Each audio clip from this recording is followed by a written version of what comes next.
All right. What's good, guys? We are live. Let's hash it out. Episode 21. Happy Thanksgiving, y'all. So, um, yeah, a lot going on left, right, and center. We're all fucked. So let's make the best of it, right? So we got we got some movement going on down there. We've got Javier and Steak. Clint's gonna be joining us here in a little bit. He's en route. So yeah, we're all fucked. And Are you? Go ahead. I was just gonna say, are you sure he ain't buying some coins? Has the market fucking every time? I don't know. I don't know. When Westwood isn't here, he's buying coins. You know that. There are a few out there that pique a little interest, but yeah. So what better timing, right? Right. You know, I mean, who would have thought anyone would have said, stable coins and exchanges? I mean, Not me. Yeah, I don't know where that would have come from. No, it wasn't me. No, not at all. No, can you imagine if we're also right about everything before that and after that? That'd be something. Yeah, imagine that. Yeah, but they, these other think tanks didn't come up with it, so it's is this a scam? No, I'm not selling you anything. Yeah, it's like I think I'm going to need a lot more caffeine, and I think I'm going to pour a scotch at some point too. Mix it with your scotch. It's okay. Is it? Yeah, I've heard people have done worse. Yeah. So fair enough. So we're at the start, right, Dave? Yeah, we're still at the beginning. 2 minutes 16 seconds in, but yeah, who'd have thought, right? I got Binance. Yeah. I mean, who else? Quadriga. I mean, FTX.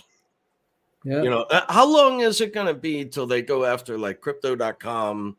And is Coinbase more of like a handshake behind closed doors? Is that what's going on? Then with the Winklevoss twins, and Gemini and Genesis. Yeah, I think that would be called the Winklevi. Well, we got Kraken also. Yeah. They're putting the stomping on Kraken. They're putting, I mean, I don't know. It sounds familiar. Sounds like something y'all been talking about. And I just want to address that we're probably the only three losers doing a show right. Doing the show right. Because we have no life and nothing to give thanks for. Because we've seen our wallets and we came to talk again. Right. No, it's all good. Somebody's right. Something. Yeah, everybody making money but us. Basically, the dollar's going up. They're printing more. God bless them. Thank you, Steak, for the education on how much $1 billion was. Is 350,000 years from now in seconds. So, print another trillion. Why not tell the crowd that you learned on what a quadrillion is? A quadrillion. No, shit. No, I can't. That hurts that hurts a little bit of brain cells I have left. I leave that for the tequila to take care of. It's only a few more zeros. Yeah, why we're going for? Why not an octillion? I mean, come on. I mean, between friends, right? Yeah, well, right. Yeah. But we can just print tether, right? I mean, like, really? But I've said this before. There has to be a reset, Steak, and I think you'll probably agree. You can't go to the store or to McDonald's or wherever and a burger be 3,965,883.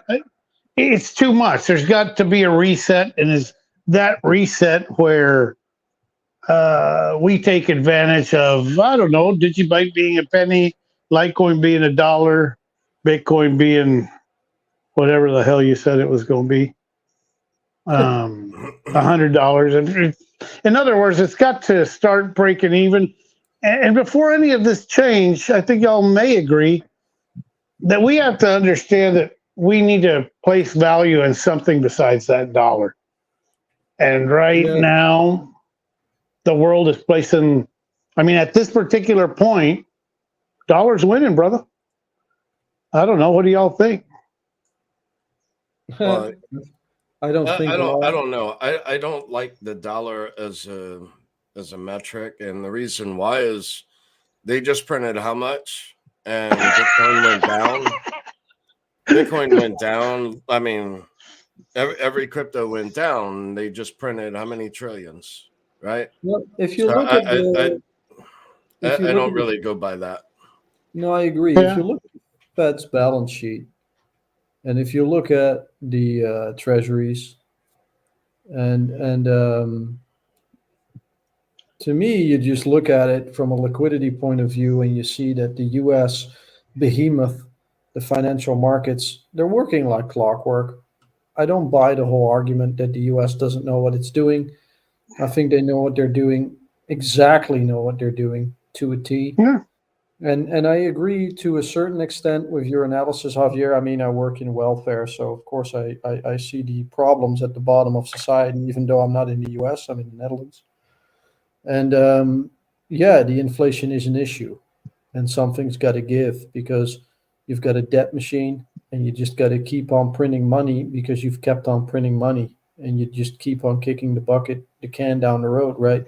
You keep on kicking the can down the road, but at a certain point, some things in life, you can't measure them in wealth, among other things, like the youth that's increasingly getting older as they get a shot at, taking a position in the real economy. I mean, nowadays you got to be 40 until you can afford a house. That's no longer a youngster, right? And let alone birth rates decreasing, pensions having an issue because of that, blah blah blah, all that shit. And something's got to give, and they know it. But I think it's going to give a lot quicker than we think it does. I think we already see an issue in 2025 arriving, and anything beyond that is just bonkers. I mean, it's just. And I think the reason why they want CBDCs is so they can control the social economic issues that will come with it, and they'll be able to isolate it better by having inflation in certain parts of the economy, but not in other parts. So I think sure. Sorry, I'm just going to ramble. I heard you drank a Monster, so I was going to cut it. No, I'm just joking.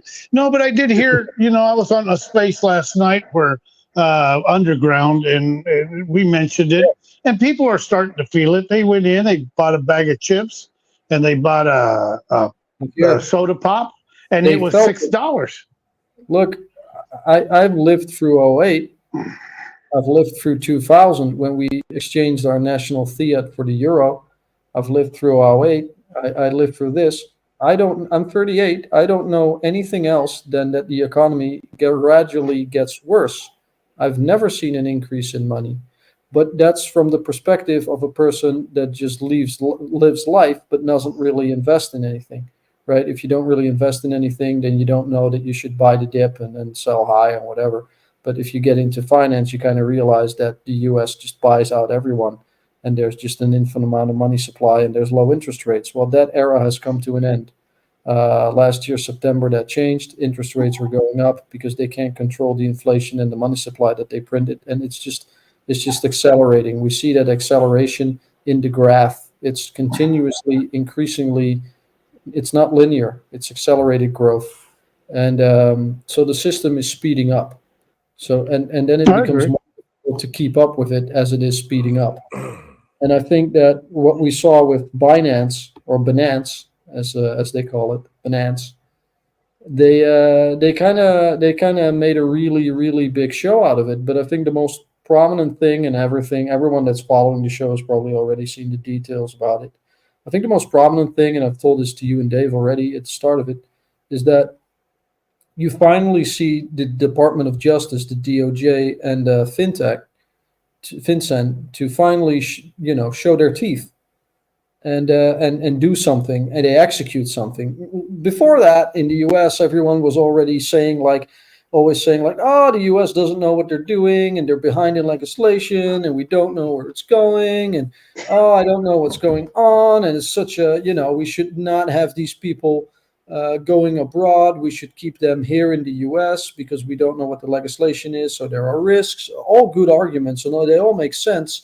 But now you finally see that from the head honchos, not at the SEC or the CFTC, not even Congress, but actually like the Department of Justice and FinCEN, they actually know what the fuck they're doing, and they know very well what they're doing. They've been on this, they've watched on this for a long time, but now it kind of grown to such an extent that and maybe the timeline has sped up, or it's just the time is right for it. They've said, you know what, we're going to get involved, and we're not going to get involved in a way that the SEC, or the CFTC do it. We're going to get involved in a way that we do business, which means they get a letter sent to the Attorney General, Merrick Garland, on the 26th of October about Binance and Tether potentially committing fraud and anti-money laundering issues, but also terrorist funding, that's activities. Within a month, boom. Binance within a month, and the investigation was already there from March, but then we saw Tether, and then we saw the guy Justin, what's his name from Tron, Justin's son. He got hacked over the day after, and this is all like yesterday and the day before and Monday, right? So it's all just it's speeding up really quickly right now. And I don't know if Tether is going to comply with everything. They say they do, but I think we're going to see an even bigger hit with Tether. And I think it just shows that the U.S. is very serious. To me, and I've said this many times, I'll say it again on this every single fucking live stream, I think the U.S. is working in a tandem with the European Union. I think they're on the exact same page when it concerns digital infrastructure and when it concerns AI.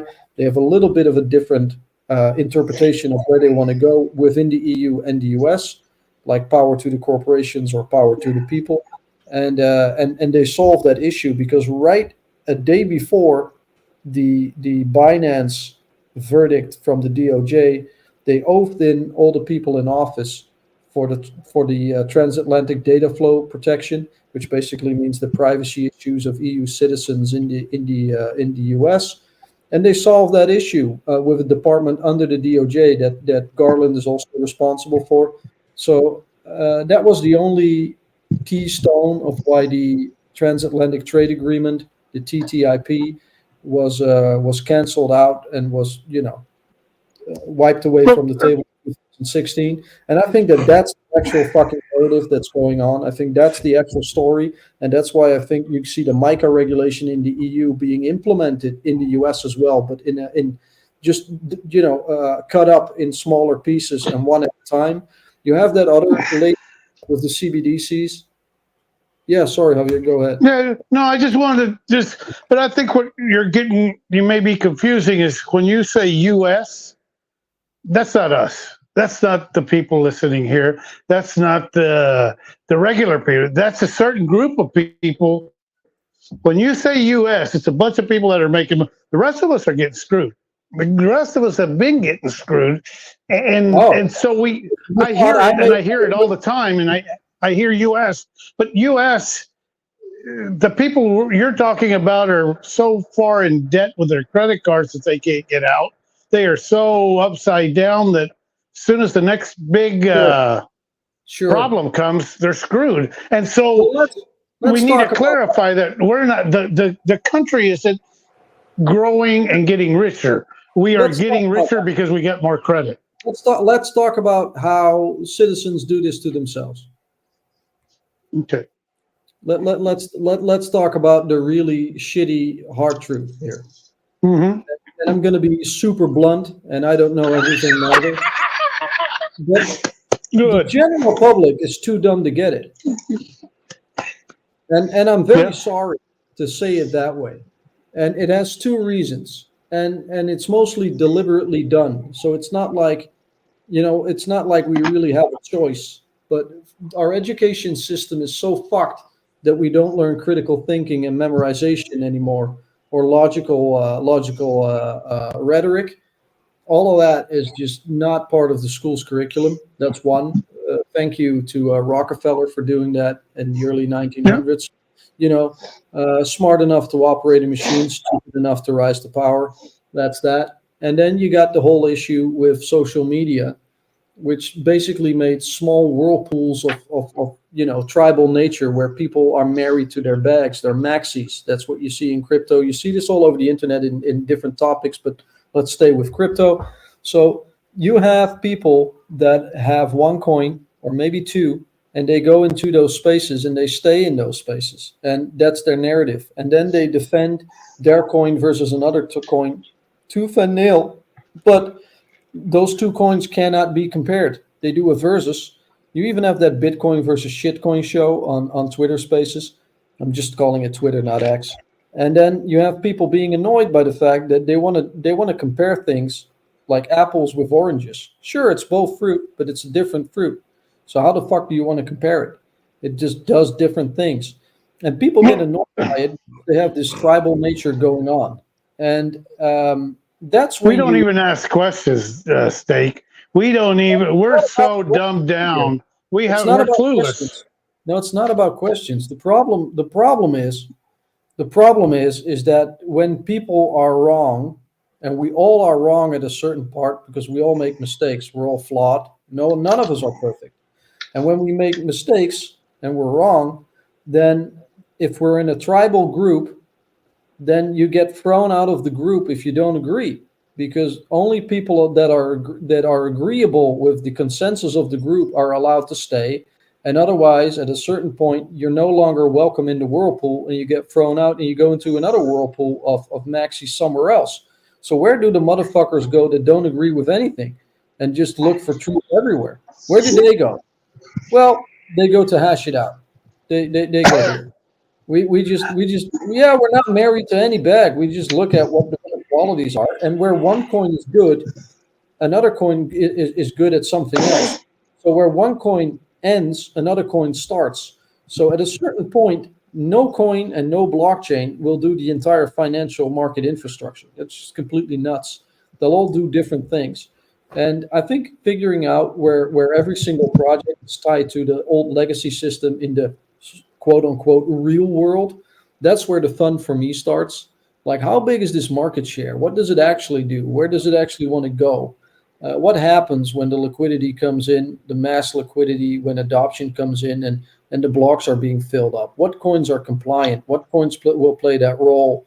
What projects will be useful in a new economy, and what projects are just fucking nuts? I still think NFTs are fucking nuts. Not the actual underlying technology, but I think that the paying a few million for just an avatar picture, I think it's fucking bonkers. But it's just it's things like that has 99% of the blockchain space in its grasp, and that's all they talk about. But hardly anyone is talking about compliance. We've been doing it for 3 years now. And I think that's the actual real instigator of the next bull run, because your project can be good, but if it's not compliant with law or with intellectual property, it's going to be fucked. And if you don't want to discuss don't you think before we go into compliance, we got to have we have to have the regulations out. We have to know what the rules are to be compliant to those rules. Which is why right now I think that what is going on is nothing more than a show. It's a show. What is the other hand doing at this point? That's my question. Well, let's not get personal. Reaching around? Let's not get personal. Well, yeah, I am getting personal because I see this guy from Binance, who, it's just a bunch of bullshit. Well, let me ask you some questions on Binance. So we find the guy 3 trillion or 4 trillion point something billion. Billion? I'm sorry. Did the money go to the people from Celsius, Terra Luna? FTX. Who did that money go to? I not think like the DOJ and the SEC split that damn money. Why are I mean, if they are truly here in compliance, and we are after the people that have been hurt in crypto, why aren't we helping the people? Well, I think Or did it go to Kevin Lightcoin O'Neill? Underground said that in the same space you were referring to. I listened to it. I wasn't part of it, but he said something of what's really prolific is that the government can be bought, and I think that to a certain extent it's true. Like if you give the liquidity, you're allowed a little seat at the table. That's the way the world works.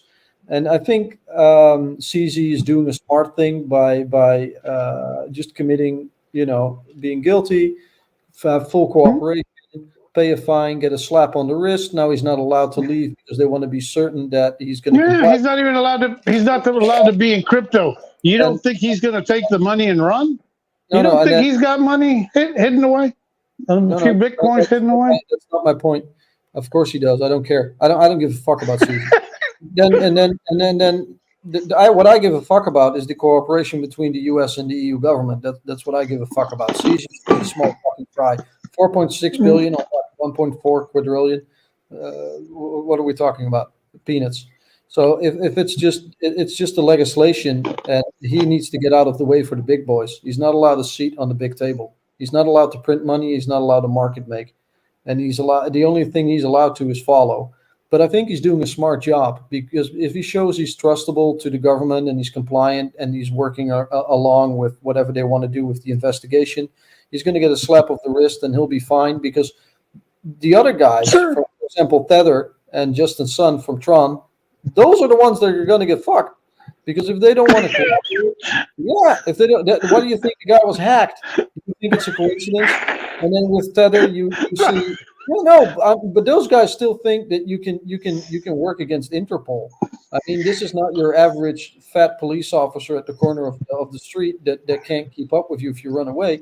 This is like international SWAT teams that don't give a fuck who you are. And it's just it's anti-terrorist groups that anti-terrorist SWAT groups that just lift you off your bed at 3:00 at night, and you're going to come along, buddy. And it's and these guys think they can get away with it. Maybe they can, but it's I think it's safe to say that we're probably going to see some fireworks with Tether. Even this week, I would argue tomorrow. I would argue you get up tomorrow, Friday, last working day of the week. CZ was at the beginning of the week because he was cooperating, so he was immediately doing it. But I think from the 26th of October till the end of November, they gave a deadline. And if Tether doesn't want to comply with that deadline, then we'll probably see some action. I don't think they're going to fuck around, especially not with their image right now. Now, question: What are your thoughts on what are your thoughts on Tether and Block One having funds tied to Evergrande? Yeah, good question. Still not the elephant in the room, even though some people call it the elephant in the room. I would call it a baby elephant, or maybe baby fetus in the room, but still a fetus. And look. Well, I think that's where they changed the verbiage from dollar or dollar equivalent. They changed or dollar backing. It changed to dollar or dollar equivalent. Yeah, so I think that they diversified in some of their assets into Evergrande, and I think that now after Evergrande goes belly up, then what? Well, so Evergrande is already belly up, and they're belly up for about $3 trillion. That's the amount of money that we're talking about, and we could go a little bit into Evergrande. But we've done that before, and they've had to pay at the end of October, but that was postponed to the 4th of December. Can be postponed again, perhaps, but I think we're seeing such volatility in the bonds market and treasury market, and with C coming to Biden in San Francisco, I think they were talking about this, and they probably cut a deal, probably something along the lines of a 50-50 or something, and I'm going to come back to that in a bit. And then you get, if you look at the MiCA regulation on stable coins, there is a stable coin. They say you have to have one-on-one backing. Well, what does that mean? Well, the backing has to be by first-class assets. And one of the first-class assets that you can be backed by is real estate. They see that as a primary asset class that you can back it by. Well, isn't that convenient if it's backed by Evergrande? Because already, they're inflated to fuck. And Evergrande, no one knows what happened in China with that whole shady real estate business, because they built real estate, large projects on open land that wasn't built upon before. Hey, doggy. They built on that before. And then at a certain point, they didn't finish the building because the money and the liquidity ran out. So the only thing that's still valuable there is the actual land it was built upon. But they only probably going to get back 3 cents a dollar. That's what they said, right? 3 cents a dollar. So if Evergrande is going to get fucked on the 4th of December, something's going to give, and they can't pay their suppliers. There's no money for that, and most of their suppliers are owned by stocks by BlackRock. That's pretty convenient. So what's going to happen? Is BlackRock going to take a $3 trillion hit, or is the Chinese government going to build them by selling U.S. treasuries? And is the Chinese government going to bail them out? Listen, BlackRock.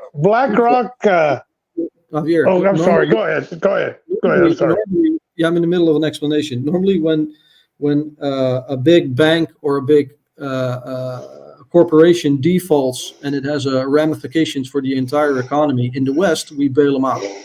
We basically say the taxpayer, we socialize the losses. The taxpayer pays because we print money, and then the inflation goes to the taxpayer, and that's how we deal with the situation, because the ramifications are too big for the entire economy and it would stall everything. In China, they kind of disagree. In China, they say, well, fuck them, basically.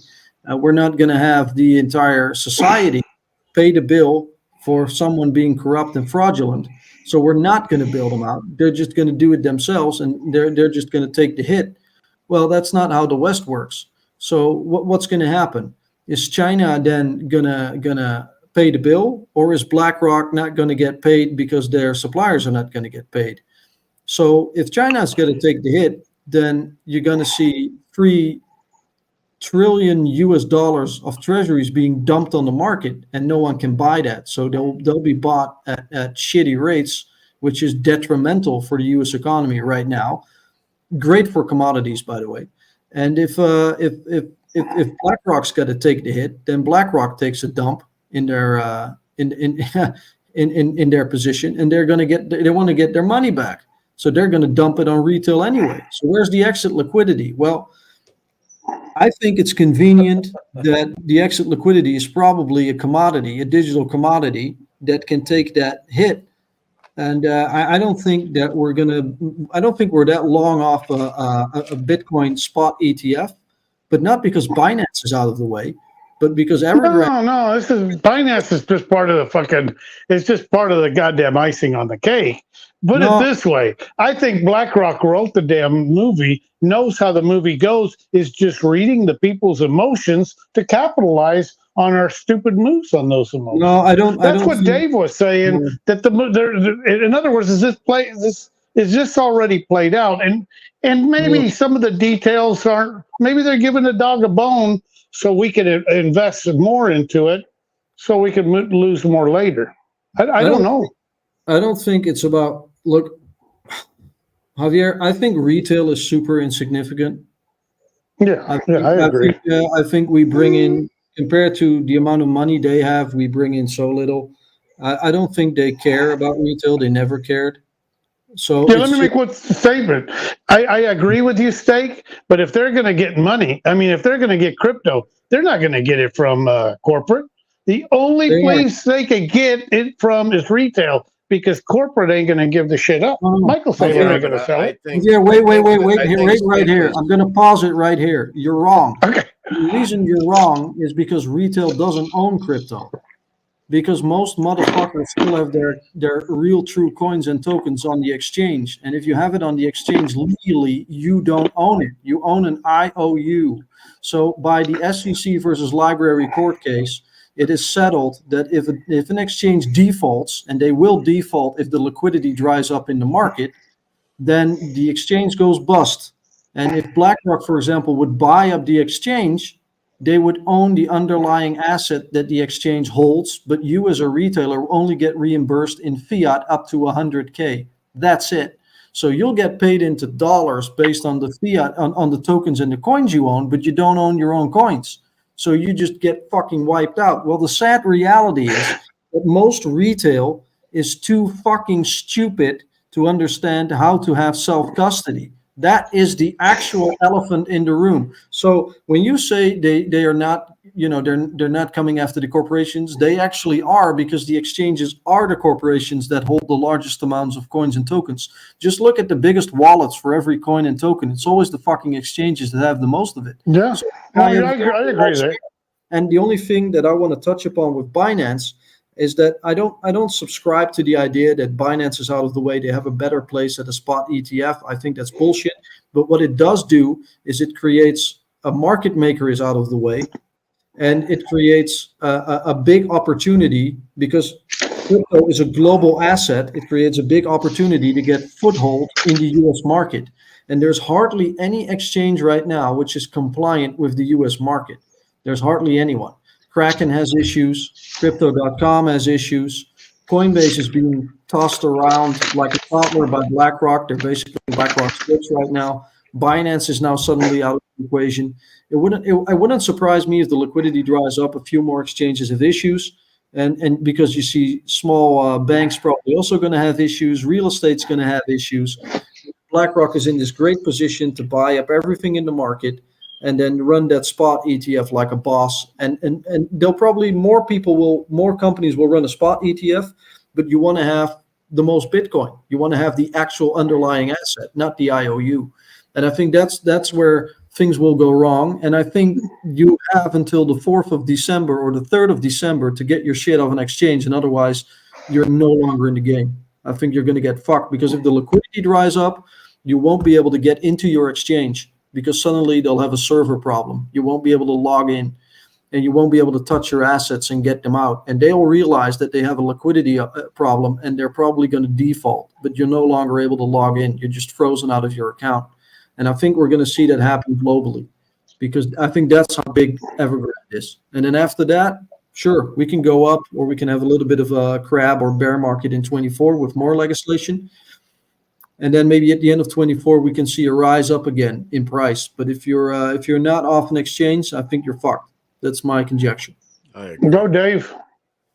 You were going to say something? Well, I was thinking several different things, but so like in my mind, this whole Binance thing is just white noise. I agree. To get people to look somewhere else. But yet again, what is the other hand doing? You mentioned exit liquidity, and last episode you mentioned pension funds. So is that more so the play? Well, if the liquidity dries up, pension funds are one of the first things that go bust. And they have a large amount of liquidity necessary. So here's the funny thing. If the pension funds are 20T and you deduct 3T from it, you're left with 17T. And then you give half back to the people, and you take the other half for yourself.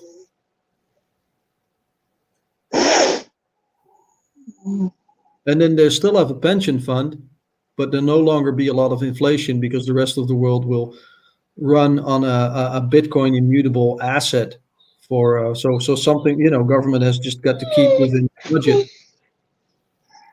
And if government runs within the budget, then with the inflation, your pension can be halved. What do you think, Ocho?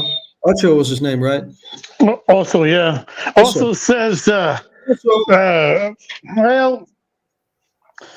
I think he's confused. at what point do we realize that we're going to have these ETFs coming? So now we're back in the same boat that we've always been. Look, if Evergrande doesn't get kicked with a can down the road again, and I think this time when we see volatility in the bonds market, I think this time we're actually going to see that issue being resolved, because I don't think there's going to be a bigger chance to dip the market in crypto with Binance and Tether, and after that Evergrande. This is the time for BlackRock to move, to buy in low, and to own all the Bitcoin at a low price. Yeah, I agree with that. That if this is their last time. Right.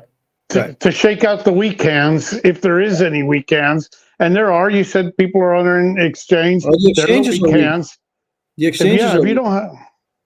Well, and I think that once we get to that point, the more valuable this gets, the people that do have them outside, you've got to give us an avenue to be able to exchange. If you want my coins, you're going to try to wait me out, see how many people didn't cash out in 25. You're going to put the press on us to where we feel like we're getting beat up again. And those are 4 long years if they keep the price down. So a lot of people that didn't take advantage and what they call lick your ice cream.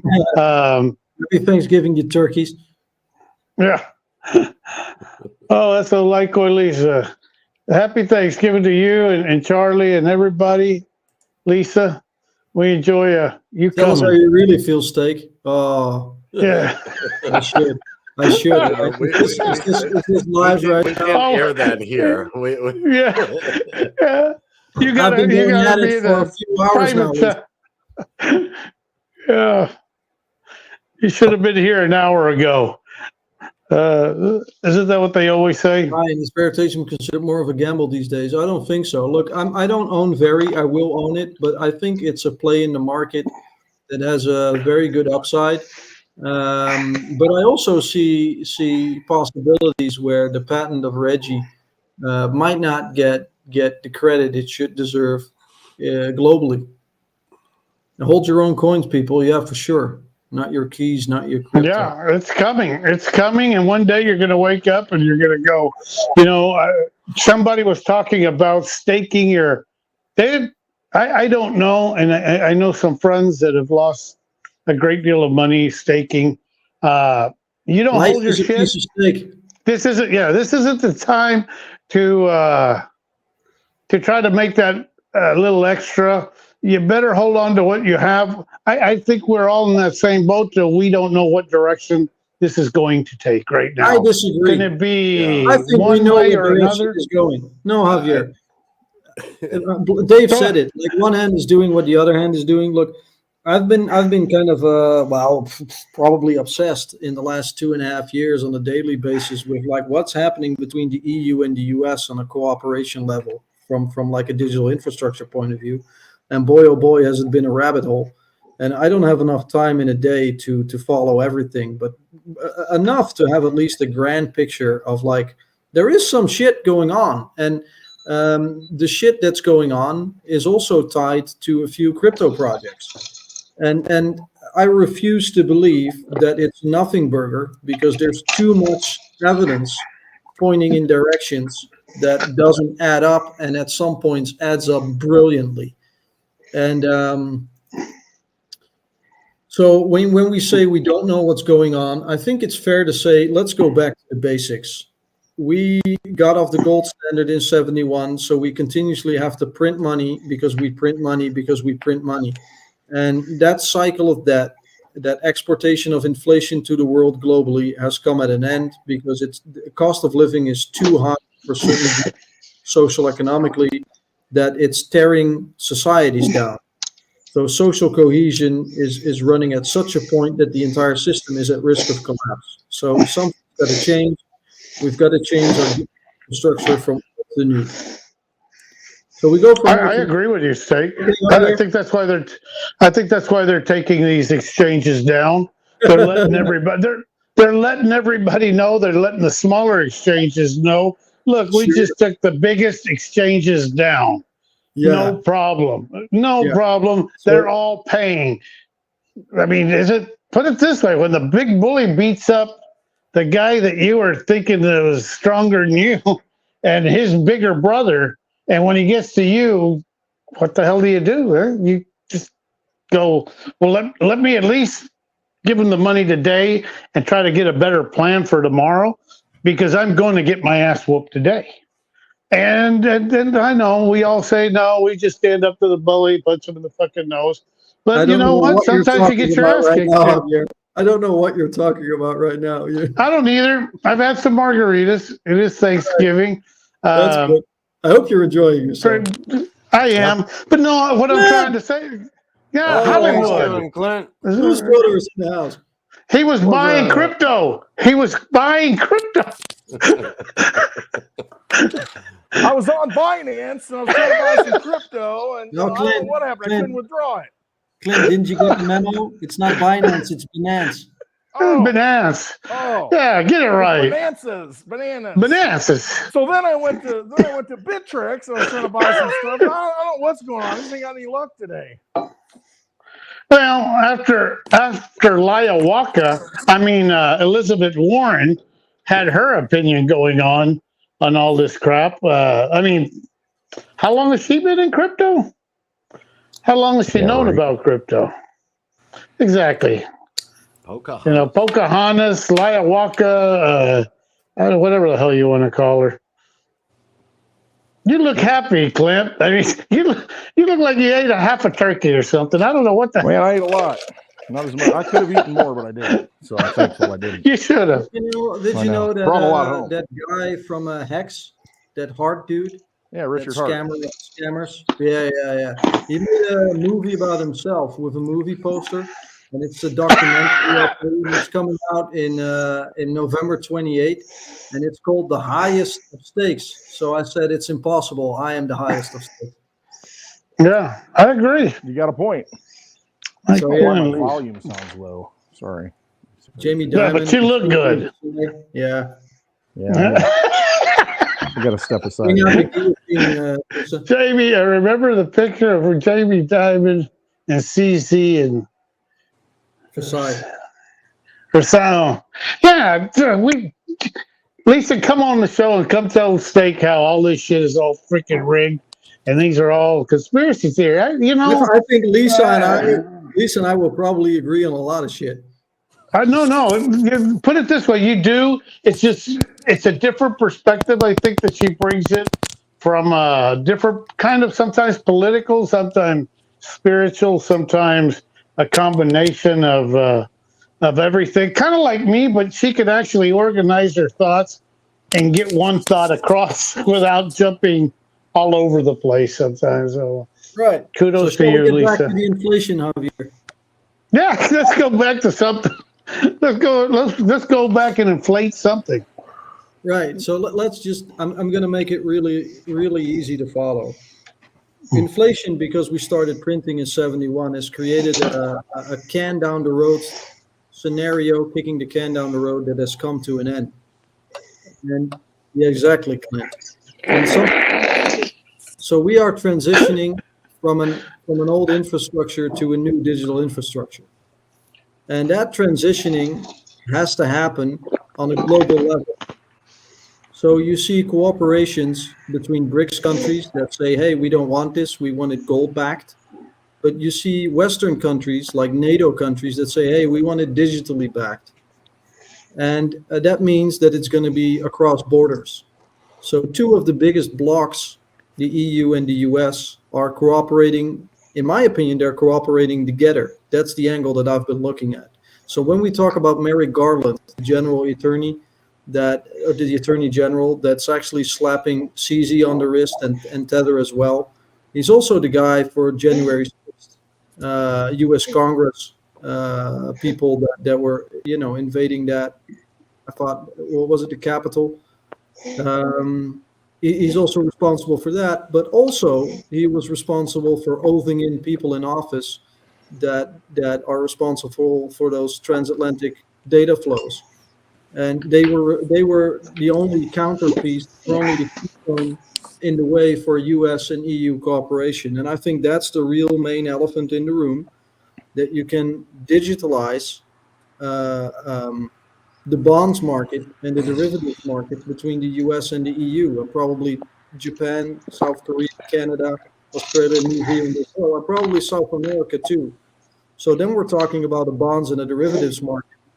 And I think that's a lot bigger than even pension funds, or a lot bigger than Bitcoin. I'm talking about like an insane amount of money, an obscene amount of money, maybe something that might even, if you look at the derivatives market, some speculate that it's more than $1 quadrillion. It's just fucking nuts.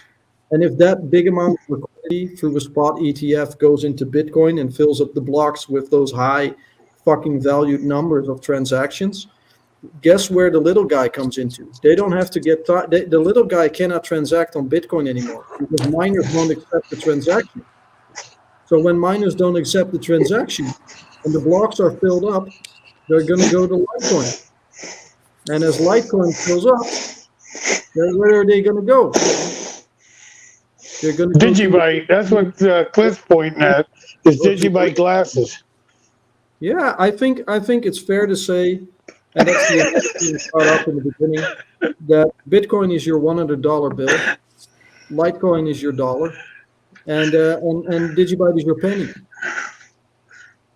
And I think that's really like your bonds derivatives market is Bitcoin, your enterprise solutions and your big corporation multinationals probably Litecoin.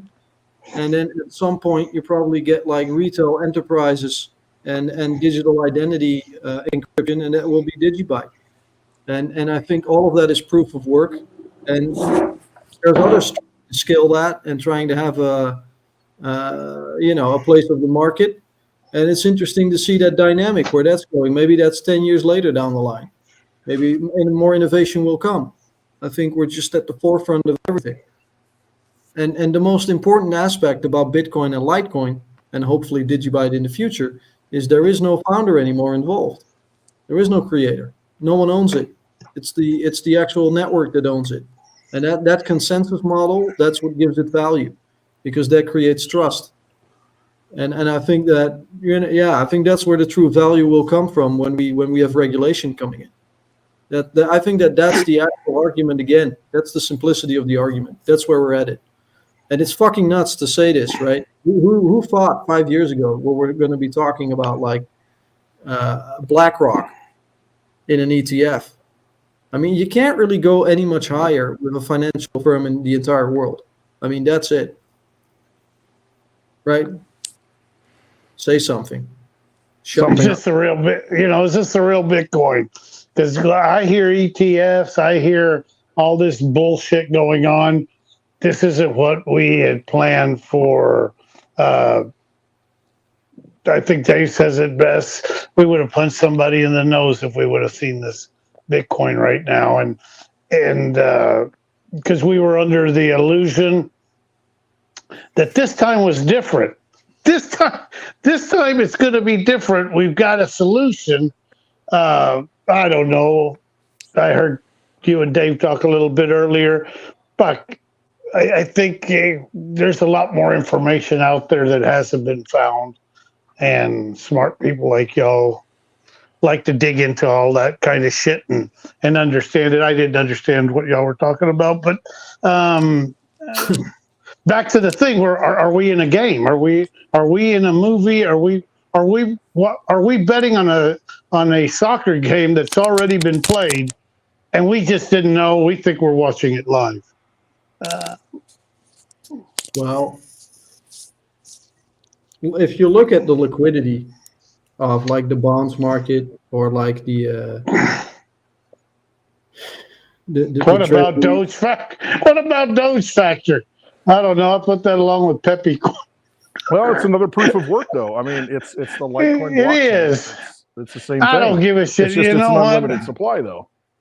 Yeah, I just can't be convinced on a coin that was brought up by Elon Musk, and still, Maybe I've there's a asked Dave. reason.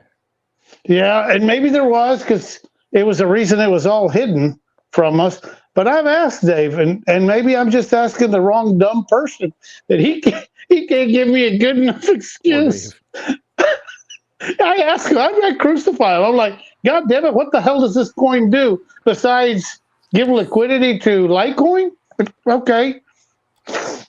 I mean, it can be used as a form of payment, though. It can be used as, it's a proof of So work. can seashells. So yeah, a lot of things can. It's just it comes down to choice.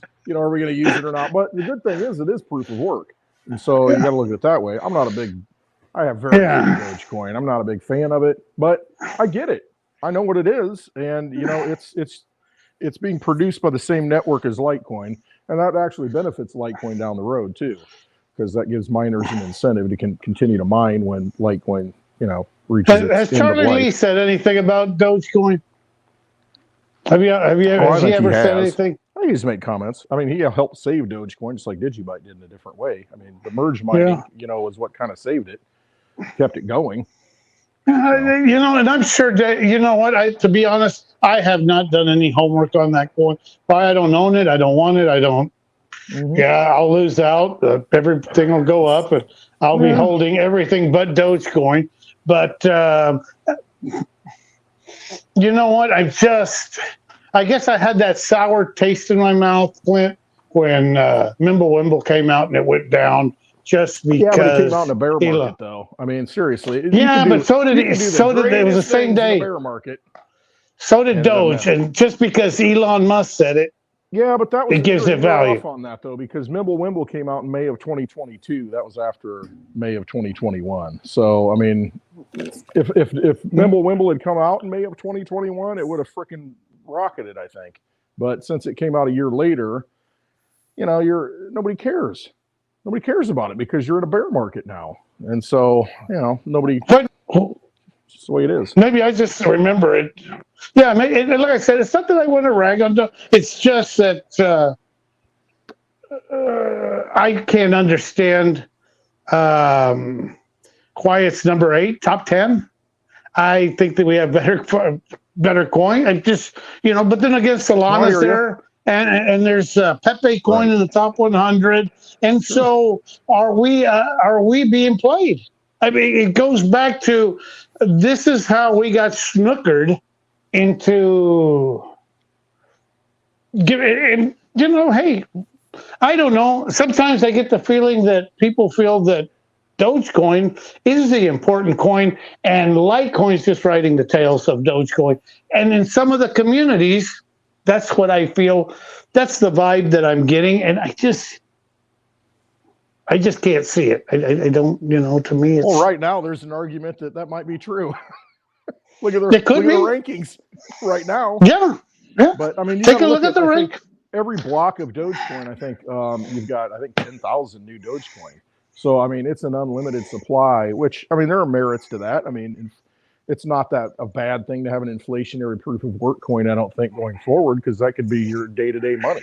That's easier to come by, and you can still use a proof of work coin. Whereas you look at Bitcoin, you look at Litecoin, and then eventually DigiByte with the fixed supply. I mean, those are going to become assets that you're going to want to hold. Yeah, you can spend them, but it's like spending your gold or silver, or your coins, whatever precious metal coins, because you think twice about it because you actually have something and you don't want to let go of it. And actually, it's better than those things as you go forward and more people adopt it because you got a finite supply of it, and so you really don't want to get rid of it because you look at Bitcoin right now, nobody wants to spend it.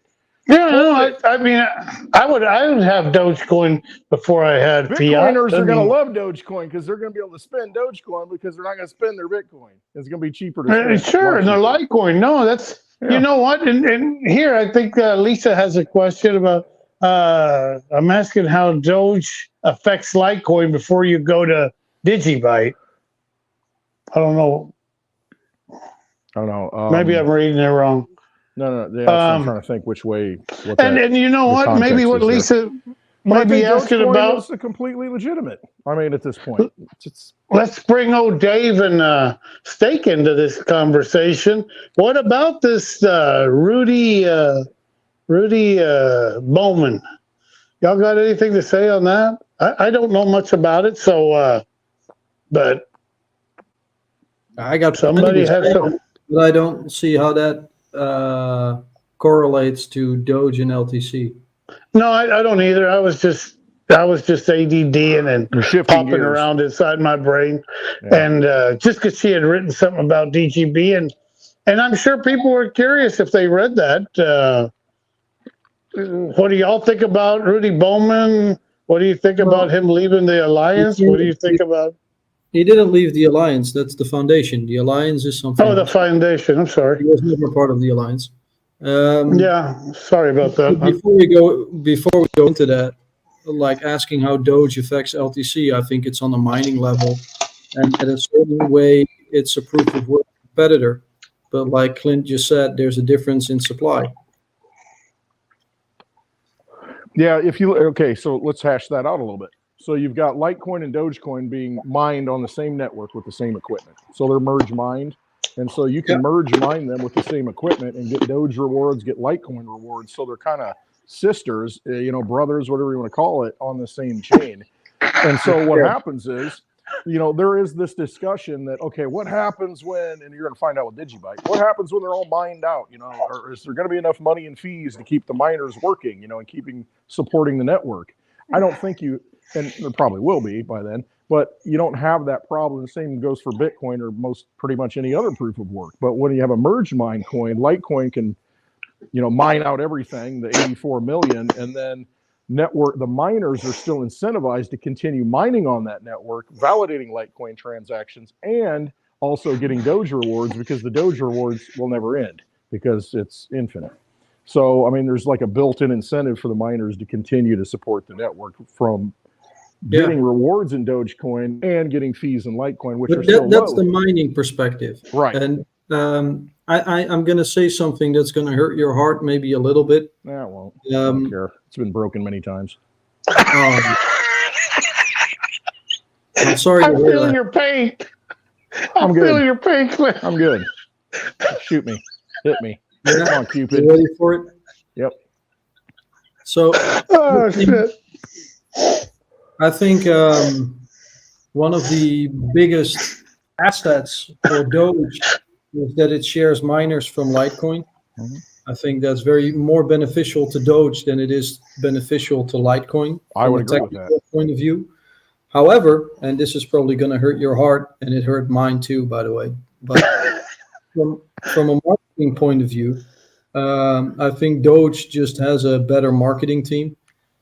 And because it's been centralized, and with the whole dog and Elon Musk backing it, people. Litecoin doesn't have. I agree with that. It doesn't have an image. It doesn't have something to rally behind. Exactly. Sound money. Okay. And I think, sound money. When price go up, I want something. Dog coin. Elon. So no, I get it. Totally. Yeah, so I think that's beneficial, more beneficial to Litecoin, because it's paired with it, so it gains more exposure, and I think that ultimately is actually a good thing. It educates people in the Doge community, like, okay, what are fundamentals? So I would say it's a good cooperation. I get it. However, I can't help but think that it taints Litecoin's image a little. It could. I agree. I know what you're saying. I think over time it won't matter as there's more adoption, but it is what it is. I mean, Dogecoin wouldn't be where it's at without Litecoin. And in Litecoin, people look at it. I look at it. I'm like, why in the heck is Dogecoin so high on the charts? Why does it have such a high market cap when it? What are the fundamentals? I mean, really, it's infinite inflation. It's not a finite asset. I don't get upset They're fun and they're mental. Is what it is. Hey, Dave, I think Lisa was going to say, post the next question, or I don't know what the hell. You wanted to go to DigiByte and Rudy Bauman, right? The foundation. Yeah, put it this way. I thought it was kind of big news. I don't understand it. I don't understand what he did or what he's done, but go ahead and give it to us. Real quick, Steak, before you get into this, and I want to hear what you got to say, but is it a coincidence that on the same day you've got the No. Binance stuff going on, No, it's not. Bitrex Global saying they're shutting down, No, it's not. and the DigiByte Foundation saying they're closing the No, doors. it's not. And How you could know, that be a coincidence? What you talking about, Willis? Yeah, no coincidence. There ain't no coincidence here. Yeah. so how are we going to tie those together, right? What's the red wire? Where's the Well, we're common waiting for you to tie it all together. Yeah, you got to tie this up. Yeah. I will. All So it's right. one word. It's compliance. That's the word. And what does compliance means? It means compliance to law. What kind of law? The law of conflict of interest in digital finance, and the law of doing good business in finance. And Binance obviously violates different laws than maybe Rudy could potentially or has in the past. I don't know if that's true, but maybe there's a risk for him or a potential risk for him. I've replied to his tweet that there was no transparency and lack of transparency, because there has been criticism of the DigiByte Foundation in the past and that's the foundation that they're stopping now, that maybe some funds weren't transparent. And I don't know if that's true. There is no public open debate about it. It's very difficult to find that out. And I haven't seen news on it. I also don't want to discredit the man, but he's been on various projects related in the DigiByte ecosystem, like Freefold, DigiCorp Labs, DGMV, DigiFree, DigiByte with the foundation. And I think if you truly want to have a decentralized project, you cannot have a conflict of interest or a potential conflict of interest, or it just ran its course. But I doubt that. And I think that that's one of the main reasons, perhaps, why he decided to get rid of the foundation. I don't think that it's a bad thing per se. I don't think DigiByte needs the foundation. I do think he's put a lot of time and effort and energy into DigiByte, a shitload. But unfortunately, there's also many questions that have never been answered by him. And in the past, he's taken on a role of creating hype, where people followed his hype, and it has never paid off. And that created a lot of distrust and outright anger of people in the community, for example, in their investment in DGMV, in DigiCorp Labs, where they weren't holding on to the timeline that they've set out, and they didn't manage expectations very well. And I say that diplomatically. I think it was done very poorly. And obviously there can be NDAs or anything, but I think the community management has been poor, and it reflected back onto him, sadly. And he has also had private news, unfortunately, with his brother that he shared on Twitter with his health.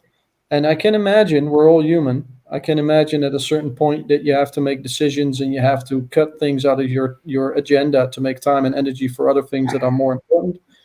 I don't think he's a criminal or a fraud at all, so I don't want to put him in the same bracket as Binance and Tether. We're of course joking around here a little bit, but I think that goes way too far. But I do think that there is an overall narrative right now behind the scenes between the EU and the US of tightening the ropes on legislation for what's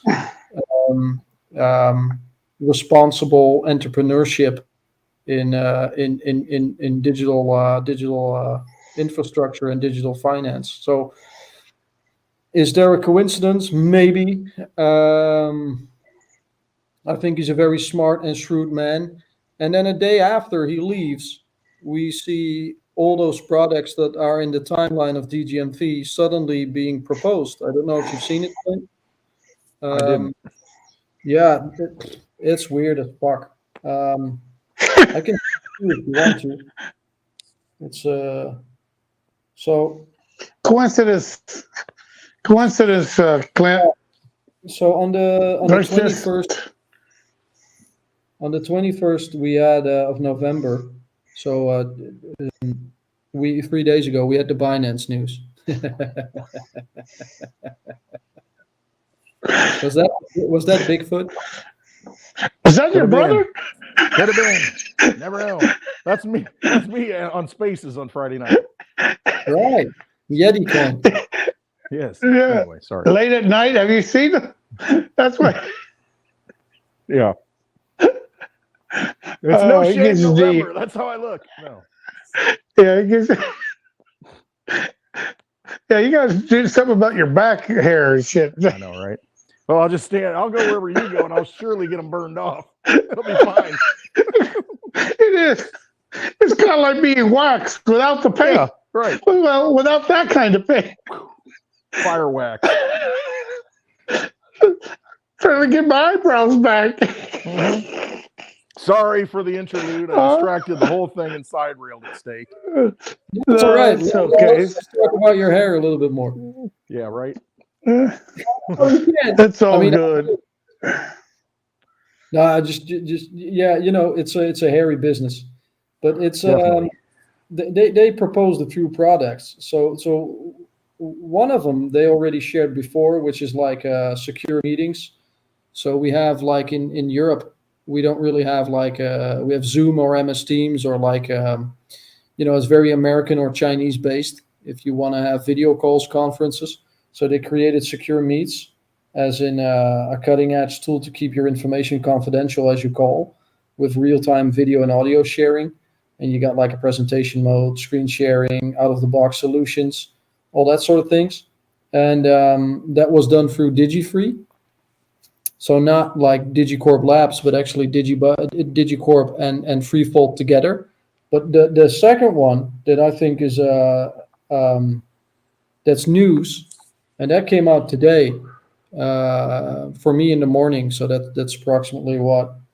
It's about I think 8 hours ago. So pretty new.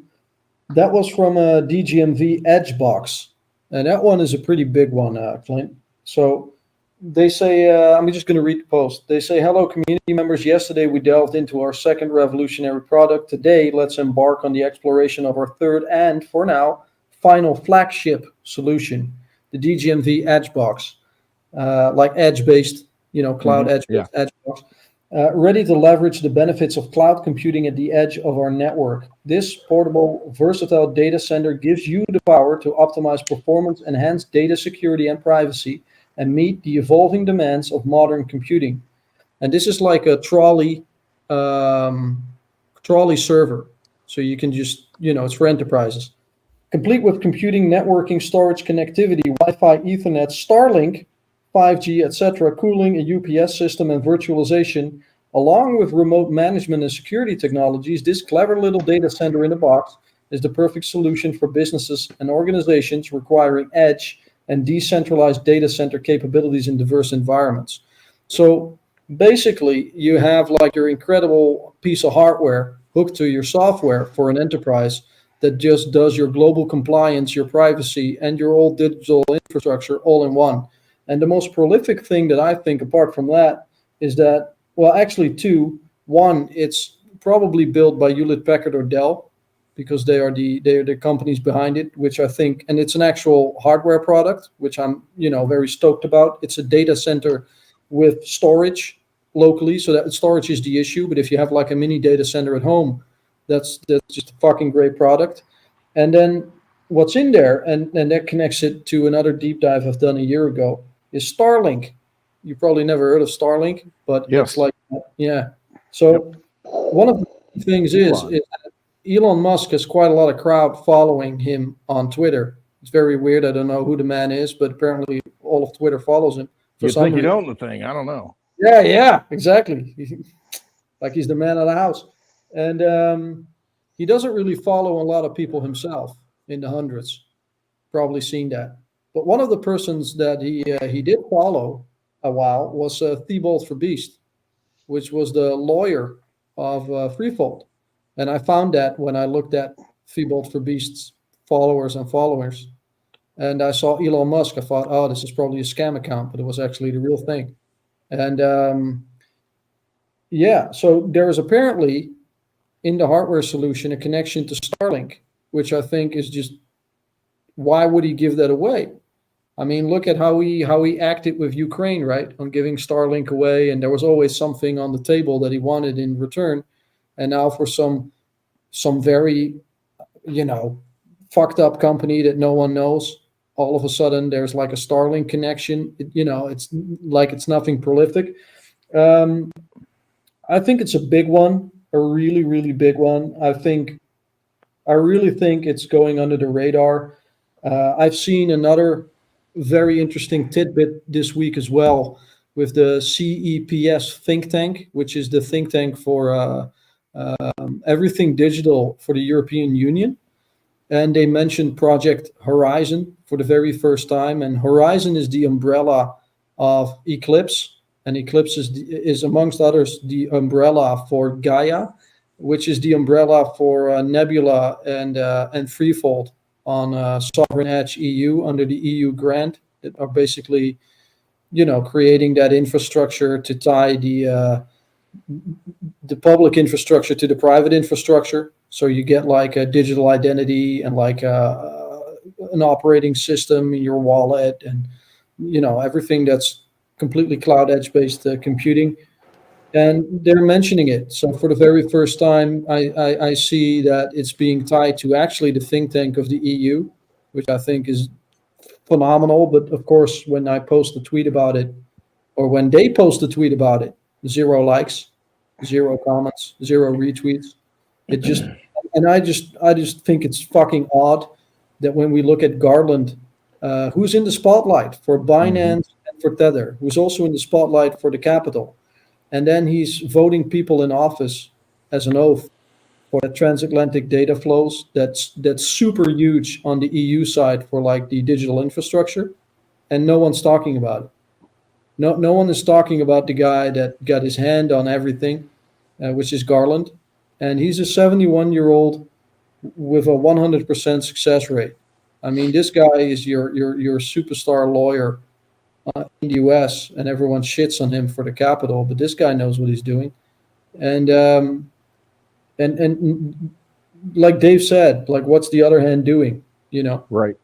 And we see this, but it frustrates me not only that no one is talking about it, no news is talking about it, nothing, but you can actually, if you follow the dude, you see it, right? You see that angle. That's also part of his agenda. Like that's part of his work. He's responsible for it.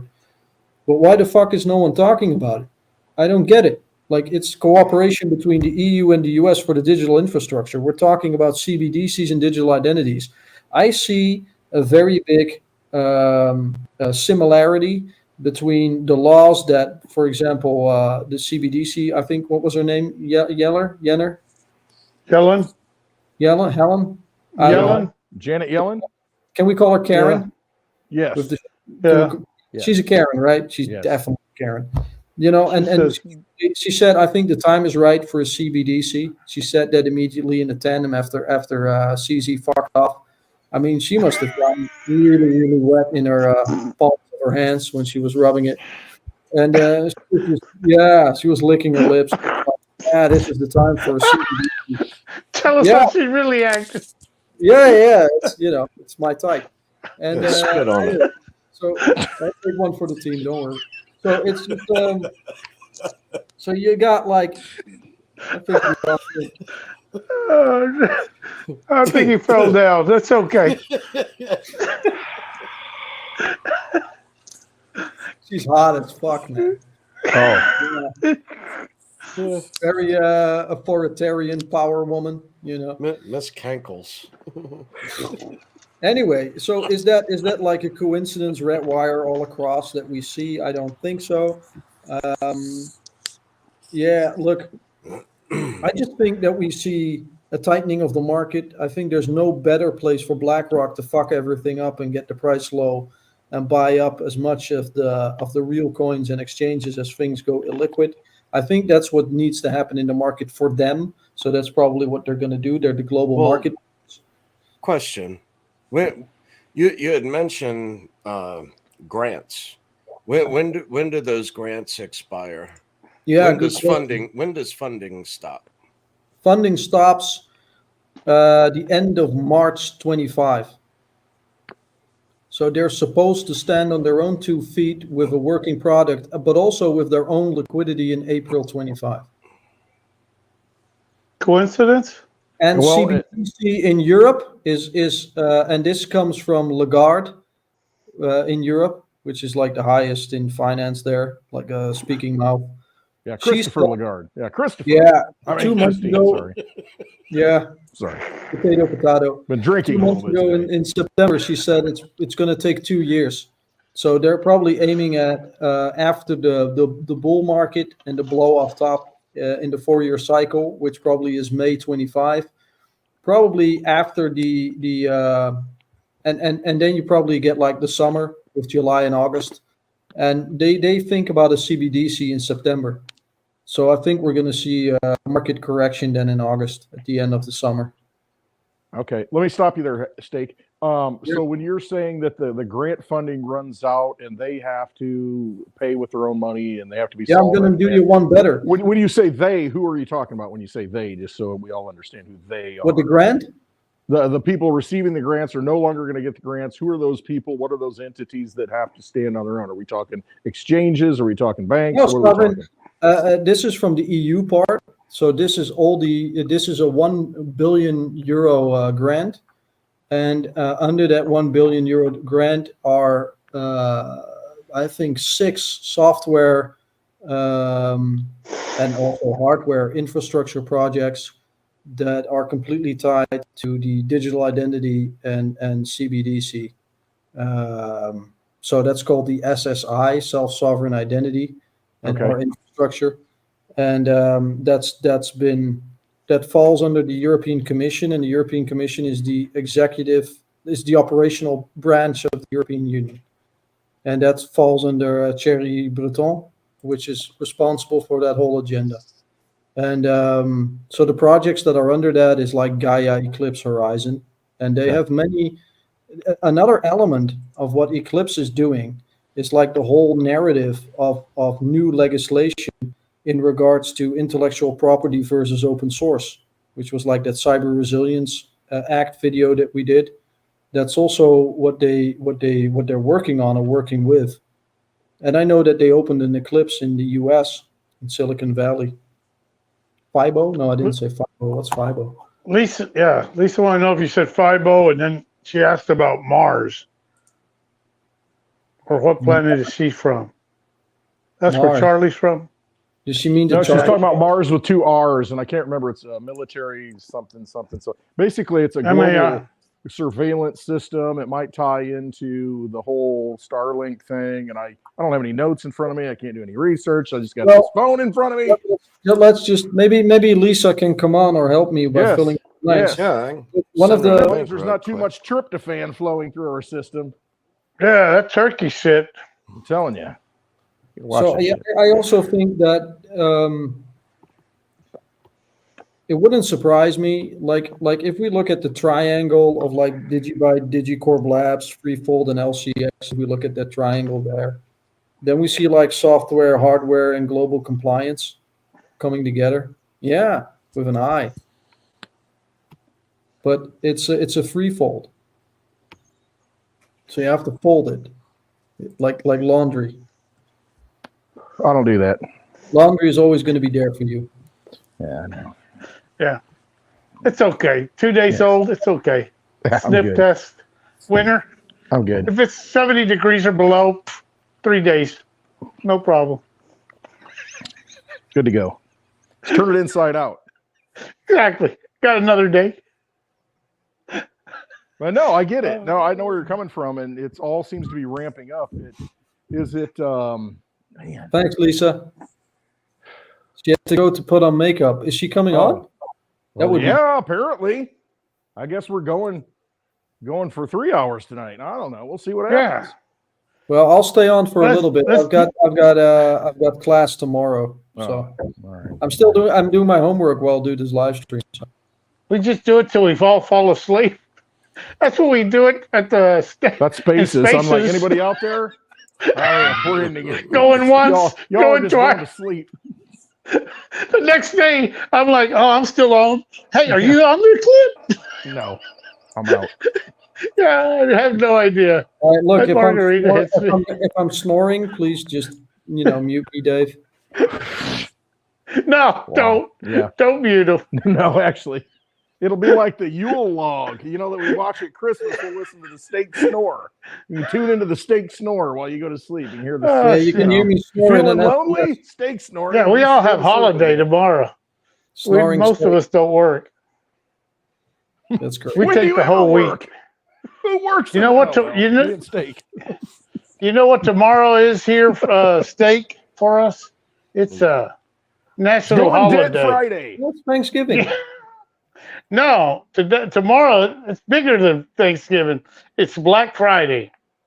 Or is it Dark Friday? I don't know what the hell. I don't want to be offensive. Yeah, I know what Black Friday is. That's when you kick each other in the store. Yeah. Yeah, when everybody Yeah. tries to fight over everything that they don't need.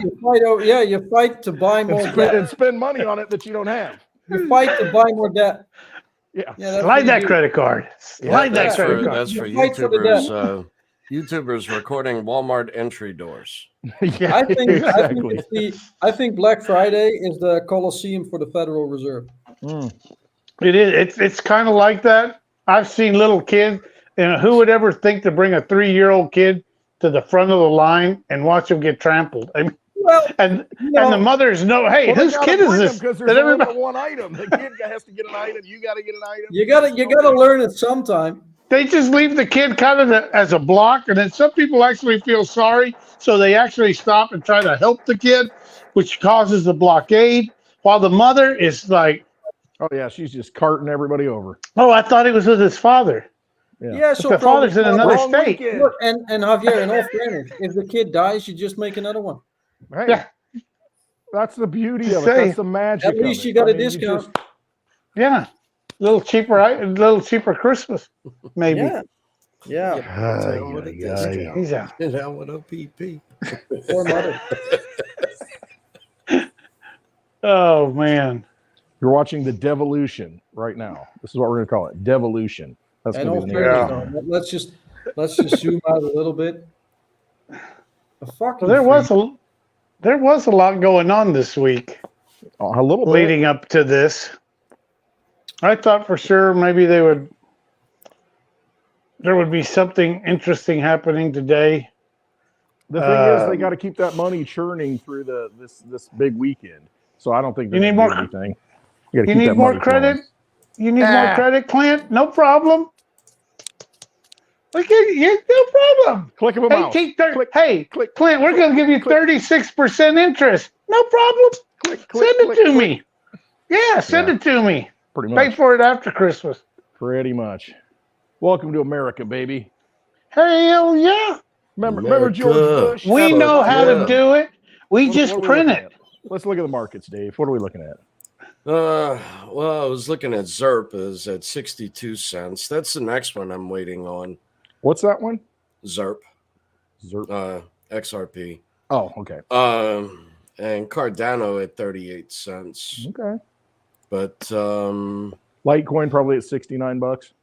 yeah, 69 bucks. Yeah. Bitcoin Cash is retracing back towards $200. So that's Wow. looking like a, Wow, that's looking like a buy here shortly. damn. That's getting down there. Yeah. Let's see. There were some other ones. I did notice a huge move in. Fetch. Well, I was No, looking at LCX. I was looking LCX for did a. LCX. Had a Yeah, 50 that's had on a page. 50% move. Yeah, wasn't it LCX like on page 3,000? Or no, not that far back. Hey, Well, roll the no. dice now. Roll It the dice now, baby. was at like Crap. 4 cents. Snake eyes. It was at like 4 cents, and now it's at 681. You wonder why I drink. Well, Your friends. It's the Yes. friends that you keep. It is. The I'm birds just, of a I'm feather just drink being together. honest with you. I mean, you asked me the question. You wonder why you drink. Well, about have you that- ever thought about looking into your friends? The other Your one I choice thought of that friends. was a noticeable difference was in Komodo. And Yeah, what's that Komodo doing? is doing a lot with DigiByte as far as with the With the DEX. Yeah. DEX. So it's like I saw a huge move in Komodo the other day. Really? Yeah, that one I was looking. It didn't have the big leg up because you're seeing a lot of these coins. They're kind of having a little bit of a level up, like Cardano. You mentioned that. You know, it was sitting there for a while at like 26 Dave, cents, and then clicks up to 38. It's kind of Dave, are building a you new following platform. FET? Yes. Fetch.ai? They made a good move up as well, man. You said TFT? FET. Threefold? FTT? No, fuck no. FET. OPP. No, I don't. FET. Oh, FET? What the hell Yeah. is FET? Fetch.ai. Yeah, No, that's it. that's tied with Bone and Shiba Inu and all of that shit. I don't follow all of that shit. I look Come at on, there might be Bone. money to I be look at made, Bone brother. and No, Shiba. no. I look at that shit as new money coming into the market. That's the only reason why it's up here. It's a compliant AI coin. Never Okay. mind. Not your shit. No, not at all. That's not Neither his did a good wheelhouse. move. Yeah, Fetch AI. Okay, yeah, Fetch. Yeah, no. Anything to do with a dog meme, he's out. Nope. Well, Doge, DigiByte. He's like, nope. Dog Yeah, meme. Pepe. Well- no, I'm not. I'm just not into it. Now you got 4 different Pepes. I mean, for what purpose? Got mini Pepe. You got a mini Pepe. We got Pepe Jr. You got We got dwarf Doge Elon Pepe. Mars. I mean, what? We got troll Pepe. That's all new Gnome money. Pepe. That's not anything that I'm looking to invest in. I mean, Wait, how is this you coming- may is get that? lucky. You may All get right. lucky. Wait, is you may 2x, 4x your money. You may lose it And you all. pay the I gas don't know. fees It's and you just lose your money. it's not something that interests me. Is this Alright. coming from the man? Is this coming from the man that was convinced to go and buy some sand coin? Sand? Because it was, Oh man. it was the only Dude. coin. Well, no. You got to understand sand token. Sand, they had a different type of sand that had this mesh and all. Is supposed to be made for concrete. You know, only sourced It's a one different place kind in of the concrete. world. Right. Yeah. Right. You know There's really what? And we have compliant a concrete. Not like we have clay a sand expert that knows how to mix cement. He's mixed different kinds of sand, but it wasn't that kind of sand. This Yeah. was a If special I were sand mixing that came kind out of sand, I'd Russia. do it all week Boy, long. they hook, line, and sinker. We went into some of those coins that Actually, we it's all called jumped quicksand. into in 17. Quicksand. Oh shit! So they weren't all winners. No, we got a lot of losers. Trust Oh me. look, we at least have someone. Hey, we want Someone that can make some sense. Hi, guys. Shows up. Hey, Happy Lisa. Winners. Happy Happy Thanksgiving. Happy Thanksgiving to you, Lisa. The lovely Yeah, light you queen guys Lisa are in the cracking house. me up. I'm having a blast in the You chat. said Kraken. The Kraken. I did I say know. Kraken. You said Kraken. Awaken the Kraken. Yes. They're all Release the dropping Kraken. like flies. I can't tell if it's like part of the plan, if it's like they're all hiding, you know. It does feel really weird out there. How about that J6 footage? It smells bad out there. Oh my gosh, yeah. Yeah, that's been a big snore fest. But we all saw it before and we had friends that were there. So we knew, like, I remember calling some friends that were there and I was, you know, oh my gosh, are you okay? And because, you know, what we were seeing was chaos and panic and whatever. And they're like, there's a bunch of like moms singing hymns, Bible hymns and kumbaya and stuff. And, you know, and then the one video of Pelosi's daughter making fun of it, literally saying she's saying it's not an insurrection because an insurrection is a military, whatever. It's supposed to be these things. She's giving like the definition of it.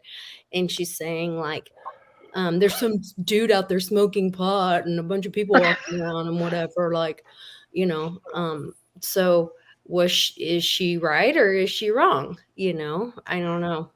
And the thing to me that was very telling is who elected Pelosi's daughter?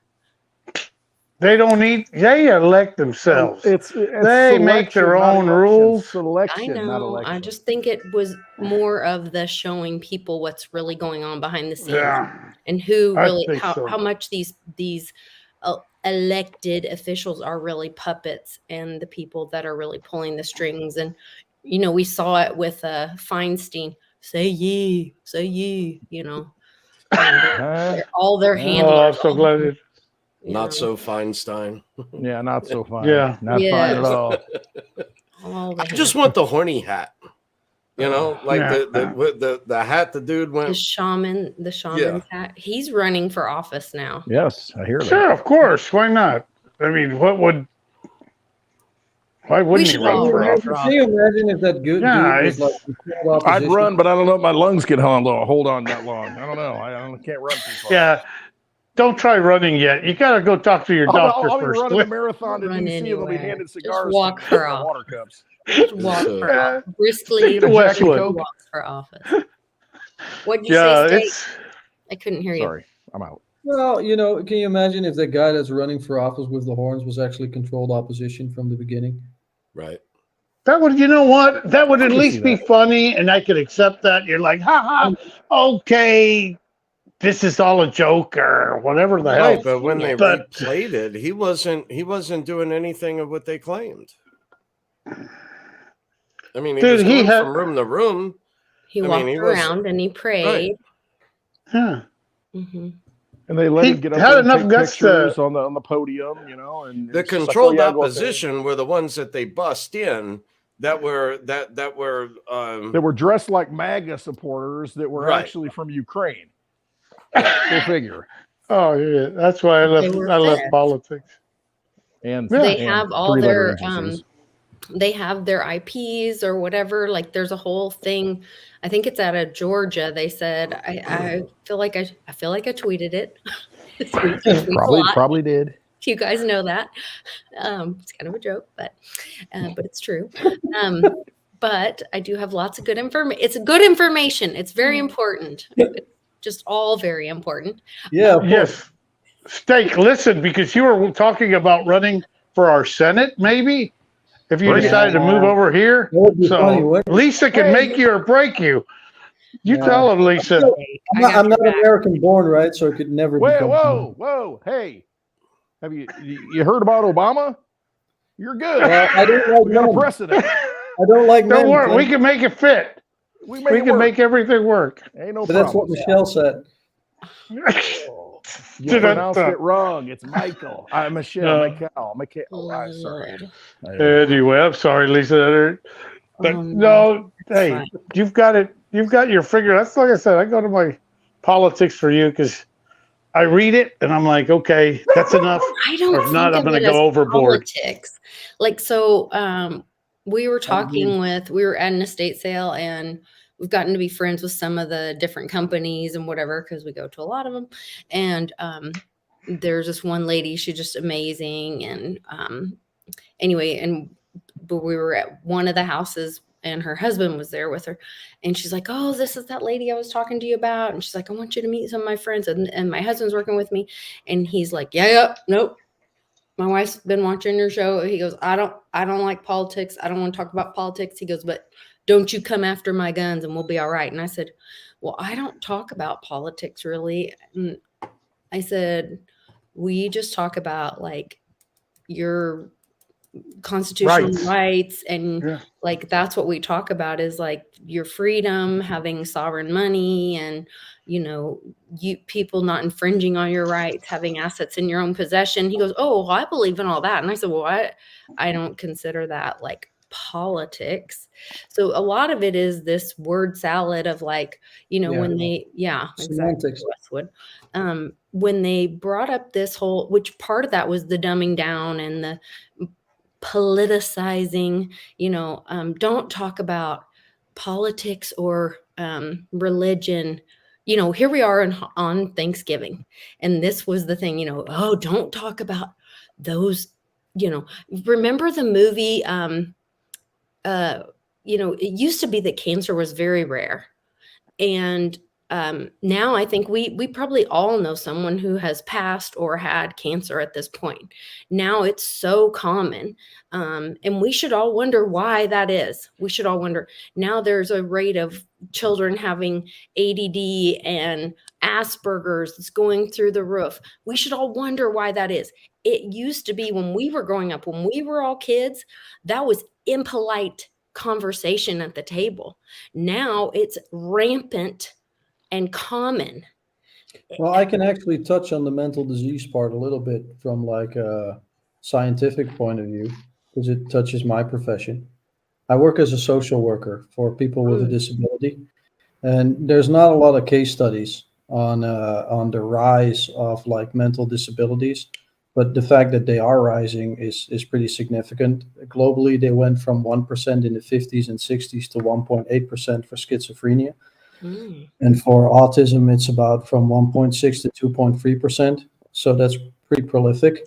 And if you look at like the data surrounding it, and this is, mind you, this is still conjecture in the sense that even like the neuroscientists don't really know. They're still figuring shit out, but there are some things that are actual factual, but how to interpret it is up to debate. So one of the few things that they do find is also, for example, in diabetics, you see the same curve, the same rise of people from the same 50s and 60s up till now. And they have one thing in common. There's a correlation between diabetics and schizophrenics, even though it's a completely different disease. They see that there were medication in the 50s and 60s that suppressed these symptoms with people that had them. And they kind of mingled in the gene pool and got kids. Normally they wouldn't, and so there are more people with that condition than there used to be.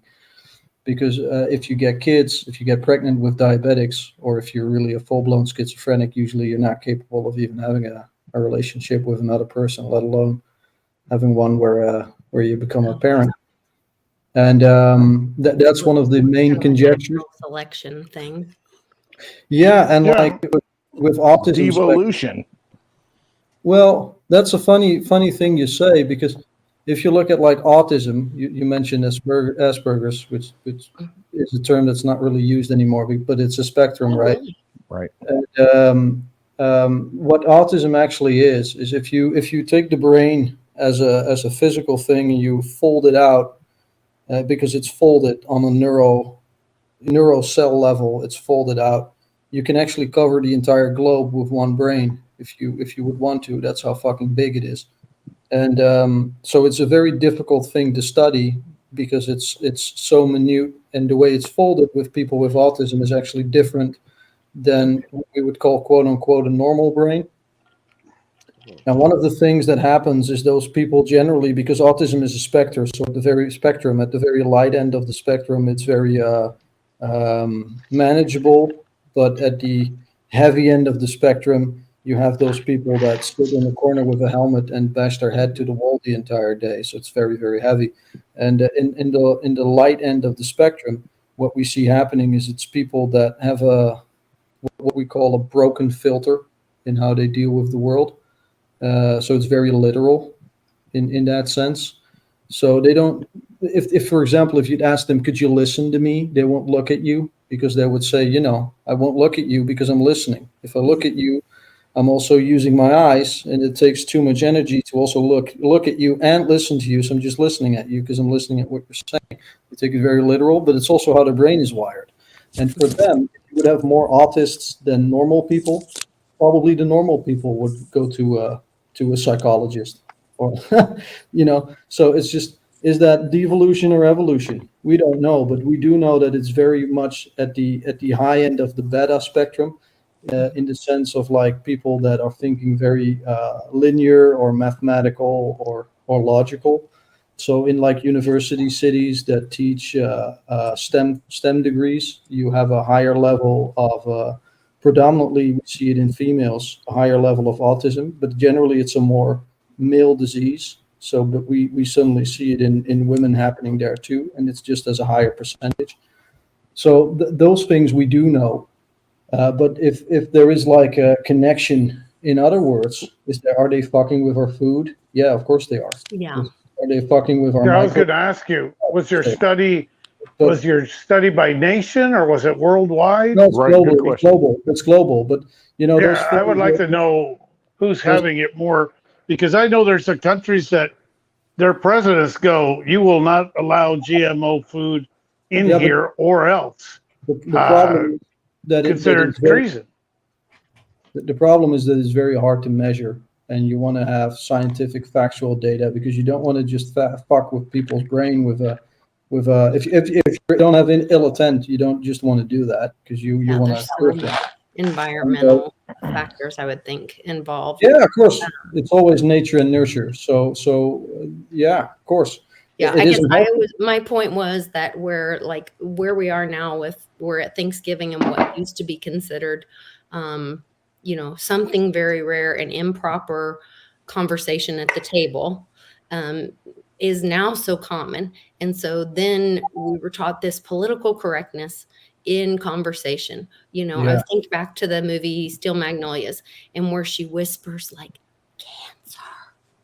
And now there's, big parades for it and campaigns and whatever, because it's such a crisis. It's so common in our culture. I didn't know that it's such a taboo. It used to be. That's Not what anymore. I'm saying. Growing up, Right. there Now was a it's movie called normalized. Steel Magnolias where they were whispering it. When we were in like high school 20, Right. 30 years ago, it was whispered. It was a unspoken, you didn't even say the word. And Wow. that's where now it's so commonplace. It's What kind everybody of wears a cancer do ribbon you and have? whatever. And I got that's what I'm prostate saying. cancer. Oh, I got breast cancer. Yeah. It's like Everyone, What kind of no cancer I do got you this think you're cancer. going to have? What cancer do you have? right. Or you're That's where we're at. anticipating that you're going, if you live long enough, you will die of it. And Right. so That's something's true. wrong here, and that's where, but I think cancer is very much related to food. Absolutely. and our environment and It's what we our put in our exposure bodies. to It's that. what we breathe in. It's what very we eat. related It's to what we sugar. inject. Yeah. It's very feeds it. much an inflammatory disease. Yep. But I'm also, I guess my point of that was not just the cancer issue, was like the conversation and them shutting down our freedom of speech and Yeah. changing the conversation and making things off, not allowed to talk about, you know what I mean? Making this political, the politics. That's what, when I was talking about. We do see a difference here in Europe, though. Couple, We do see a difference here in Europe. Like there were politics. Was voting elections here this week. Maybe you've heard of it in the news. But we have a far right. Yeah, but that's a far right. That is quite something for the Netherlands to elect someone. Is he your Trump? Worse. He's way further right. He's one of them. He's one of them, Lisa. He's been very much in the picture before Trump, but we're seeing the same thing happening in the UK and England with Nigel Farage setting up the same kind of angle. We're seeing it happen in France and in Spain right now. And just in Argentina. We saw Argentina, yeah, but it's very much anti-PC. Just to give you a little bit of a hint of what Geert Wilders did. He wants he was the instigator of it globally. I'm talking about 10 or 15 years ago. He created a drawing contest for the Prophet Muhammad, and he's very much. Yeah, he's been on the security ever since, but he's just a really straight shooter, but he's been a little bit more mild. Tell that story, because I heard this years ago, and I don't remember the significance of it, but it was like it's forbidden to draw Muhammad, but then somebody did it, and it was actually like counterculture, but like it was like under the guise of being a good thing, but it's the same thing why Charlie Hebdo got shot in Paris, because. And one of the main proponents that he's been advocating for at least 15 years now is a separation of church and state in Arab countries. That's the gist of his argument. And he said, we have a separation of church and state in Europe. We have secularism. So if you want Sharia law, go live somewhere where they have Sharia law. But that doesn't work in a Western society. You come here to enjoy the liberties of a secular society. You can do whatever you want here within law, within reason. But if you want to How's have that working out for them? Well, Are they not pushing it? At least in our eyes, we What do you seem to mean? be thinking that they're pushing it in a lot of Europe, in Turkey. What do you mean? In other words, What, I don't know. what? This is the impression I think I get from the little bit of news I get, that Europe is being almost invaded by Turkey is not in that Europe. kind of belief, or a No, Muslim no. belief. You're talking about like in Ireland where they just stabbed the mother and child or whatever. This is what I'm seeing, but of course, Is that what you're I'm talking getting my about? news from YouTube. Yeah. But State, can you tell that story of because this is what I'm a little concerned. I'm seeing these Trump-like guys become voted in all over the world, but I'm wondering if it's that, like Westwood was making the motion, pendulum swung too far, and is that to wake people up as well, that we stop looking for a hero? This is about us taking sovereignty ourselves. No, I do think that would be great, but I don't think that's what's happening. I would love that, but I doubt that. Okay. I just think that what we do, why it's very prolific for the Netherlands, is that generally we're a very, how do you call that, compromisable country, in the sense that you get very centric policies. Generally speaking, we're probably one of the most stable economies for the past 4 centuries. Everything is a compromise. So you don't really get extremities to the left or the right. And it has actually never happened before that someone won with such a landslide on such far end of the spectrum. Still, he has to cooperate with others, but there's a very big chance he'll become MP, like president of the Netherlands. And he's anti-Europe, European Union. He's anti-United Nations. He's anti-digital euro. Pretty much things that I can stand behind. But he's also doing things in his program that are just outright unconstitutional, which is pretty up there. Almost like nationalism to a sense, or populism is what we call it here. Well, for sure, populistic. That's not even a debate, but it's a slippery slope, because Yes, at the point where you're gonna fuck around with the Constitution and with like liberties in regards to religion and identity and stuff like that, you can sell it under the scope of, we want to be self-sovereign. But if you're going to go to like almost a fascist state, right? That's what I was thinking. Yeah, all worried about. So what you see happening with the other pendulum swing is that and I think that is a good idea, is that at the far left, you suddenly see people politicians thinking, well, should we go and continue with the whole woke bullshit, or should we just look at the whole economy? And I think that's long overdue to get rid of the political correctness and just, Yeah, what a choice. yeah, but you can't have your cake and eat it, right? You can't have social No, I policy agree. for the full woke, equality minority thing is good to a certain degree, but at a point you're going to have to make policies that work for the majority as well, because otherwise the majority always has to adapt, and no one likes that. And with the inflation ramping up, you don't have a choice.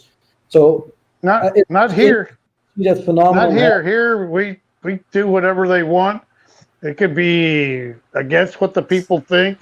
We will crucify not only we have the regulations to where our vote truly doesn't count, because it goes into the college, whatever college, and they have their own choices. And there's just so many ways where our politics doesn't count as much as it used to. They will put whoever they want in. At least that's my opinion of it. So don't what you is it? think Whenever that- there's a hero needed, one will be presented. Wow. Yeah, and when we need a villain, one will be presented. We'll And find that at villain. least it's right. It's up to us to grow up a little bit and take our own responsibility for our own actions. For sure. That's but we can that's also what we come got up into with- Bitcoin for. We can also come up with solutions and start playing our own Very good. game outside Yes. of those. And part of that is creating DAOs and coming up with Nexus. and start playing that game, being active in that game moving Yeah, forward. well, I think that is a solution. Unfortunately, I also think that the general public doesn't get it because they They just don't don't. have the capacity to But get they're it. always going to be followers. This is my point Exactly. with that, is that Exactly. followers will always be followers. And so when the leaders show themselves and come up with a solution and turn the ship, the sheep will follow. Yeah, they When a say it takes solution like is found, the sheep 2%. will follow.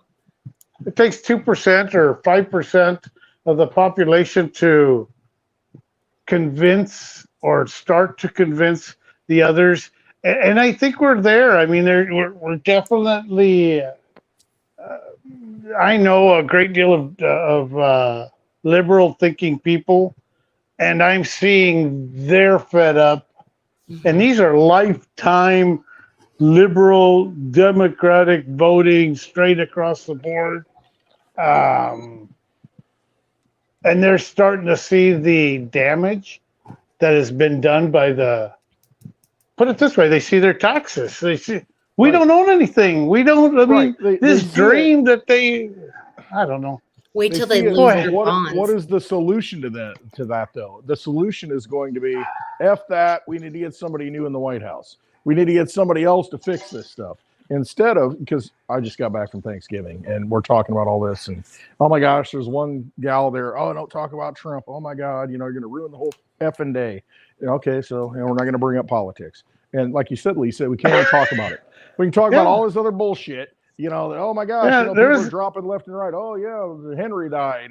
This person, oh, he had cancer. Whatever. But we can't talk about that. And then meanwhile, the side conversations are, Social Security might not be there, for me, and I'm 68. I have it, but it could end any day. They realize it, but it's just like, what's the solution though? What fixes it? Everybody you knows it's imagine? broken, but Sure. what's the solution? Well, the solution definitely isn't getting a bunch of Karens at a bar like they did with the Boston Tea Party and say, no, you know what? We don't really want to go and dump that tea. What will it do to the fish? Well, in other words, they're not seeing what a few people could do. And Lisa says it, we need to take our own responsibility. I don't know to what extreme the population is ready to, I hear not pay taxes, not do this, but and that's the problem. But if the that's system is Well, corrupt, are the we going to pay the definition of- consequences in The 5 years? definition of insanity is to keep doing the same thing, Doing and the same expect a thing different over. outcome. And I was talking with a lady last weekend, and she's at the age of retirement. She put her money, she listened to her financial advisor and put her money in bonds, and she was getting these dividends. She goes, but now they're bankrupt, I think was the term that she was told from her financial advisor. Sure. A bond that was, I'm going to use magical numbers, that was worth $25,000. She was now told it's worth $8,000. She wants to retire.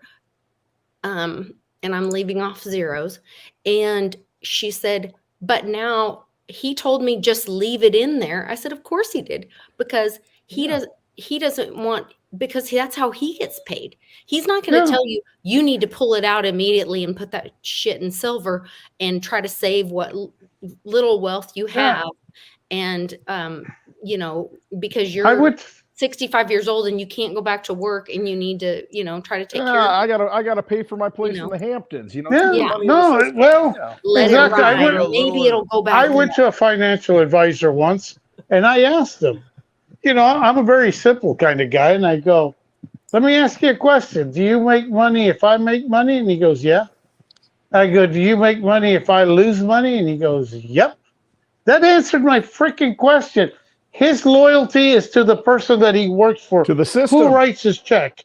It wasn't me. I was just a pawn that they got money from. So they were going to put me, and when I asked them, since I don't know anything about the stock market, I'm like, well, we're going to put you in this thing where you're going to have 500 different companies. I go, well, no, just give me 3.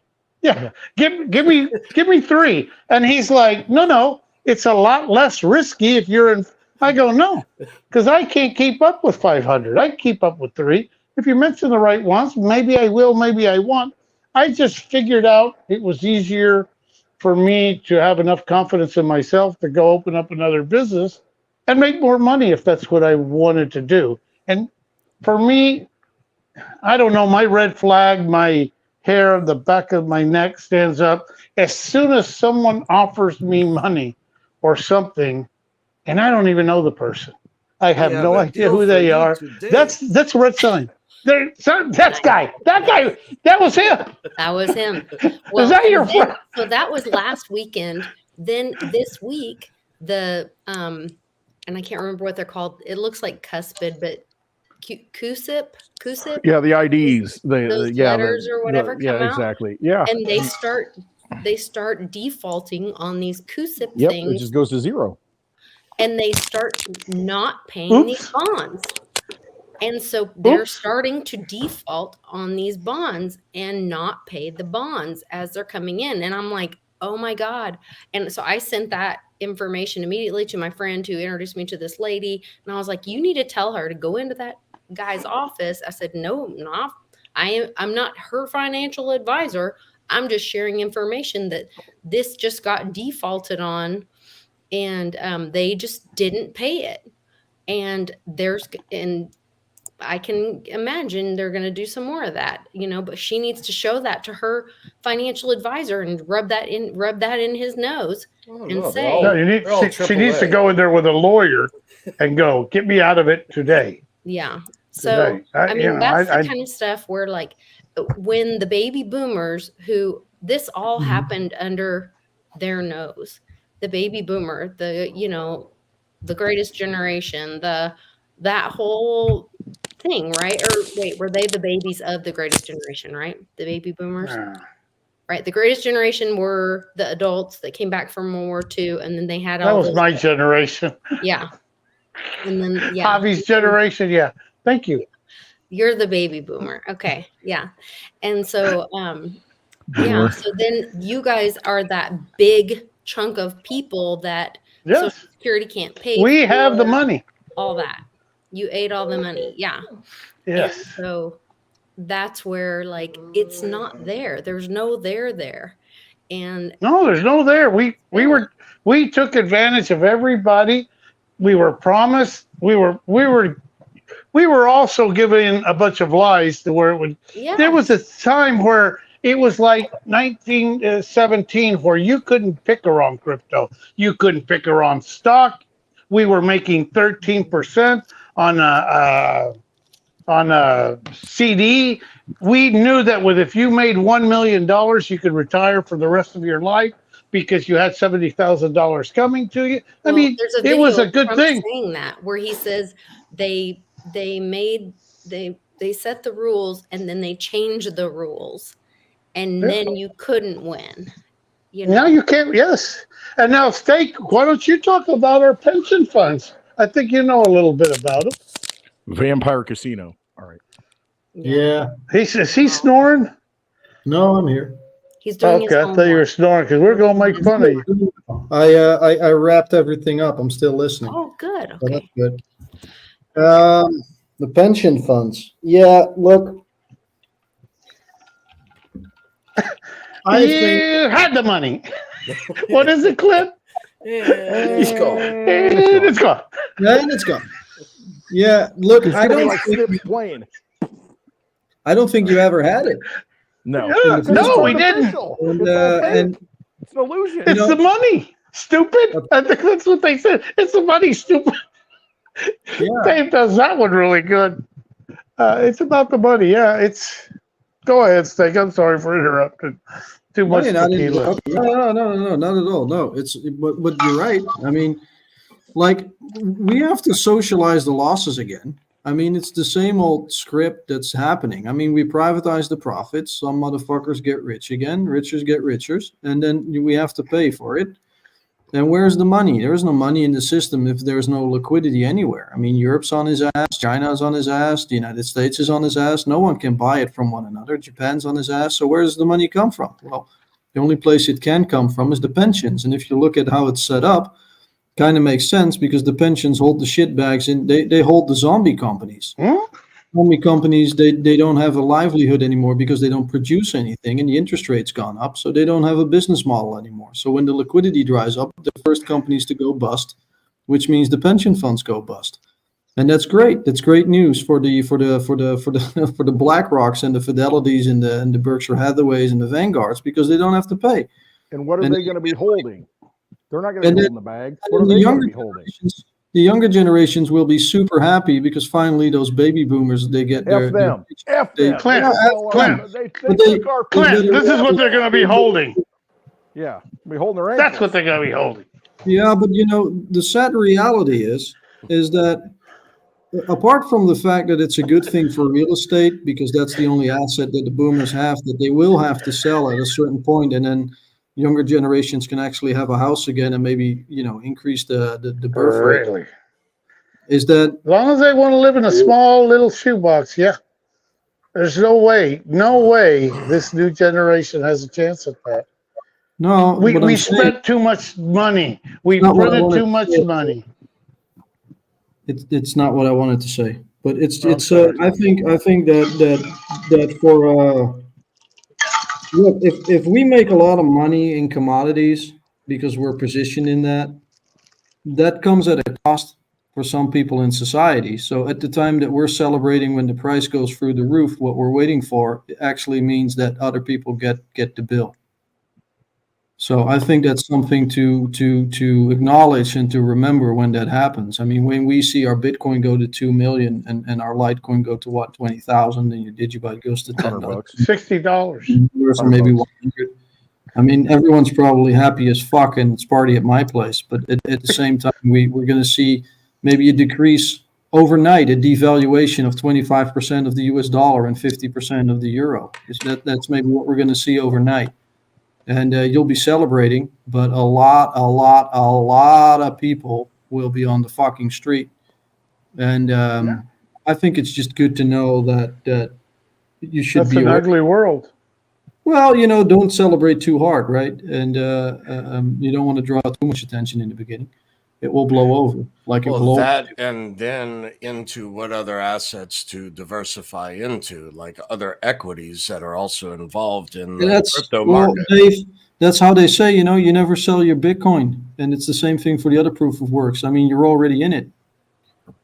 Why do you want to diversify in? You're already in a proof of work. Well, that's the thing, Steak. I mean, you've talked about this before because what happens is, all right, this is kind of what I was getting to earlier.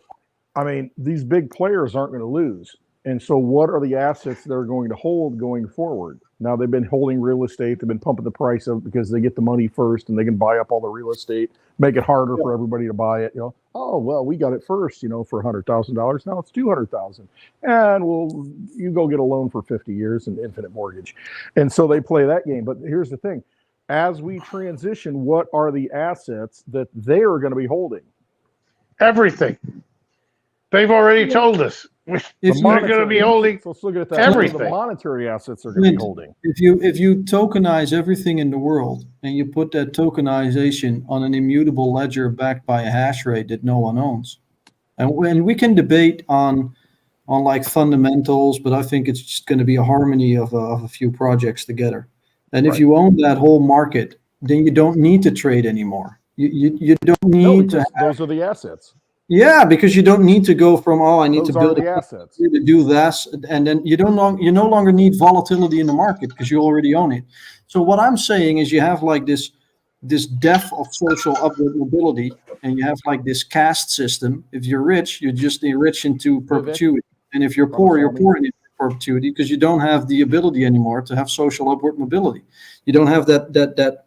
You don't have, if you have a CBDC with an expiration date of your money, you don't get to save money anymore. You don't get to own an actual asset anymore. You get to own an IOU of a Bitcoin. You get to get by, and that's all you get. Yeah, you get an IOU. You can't get by. Yeah. So what is the asset in this new system? And I'm kind of spoon feeding, Yeah, but it's a finite asset. Right. So there's no growth. The CBDC isn't.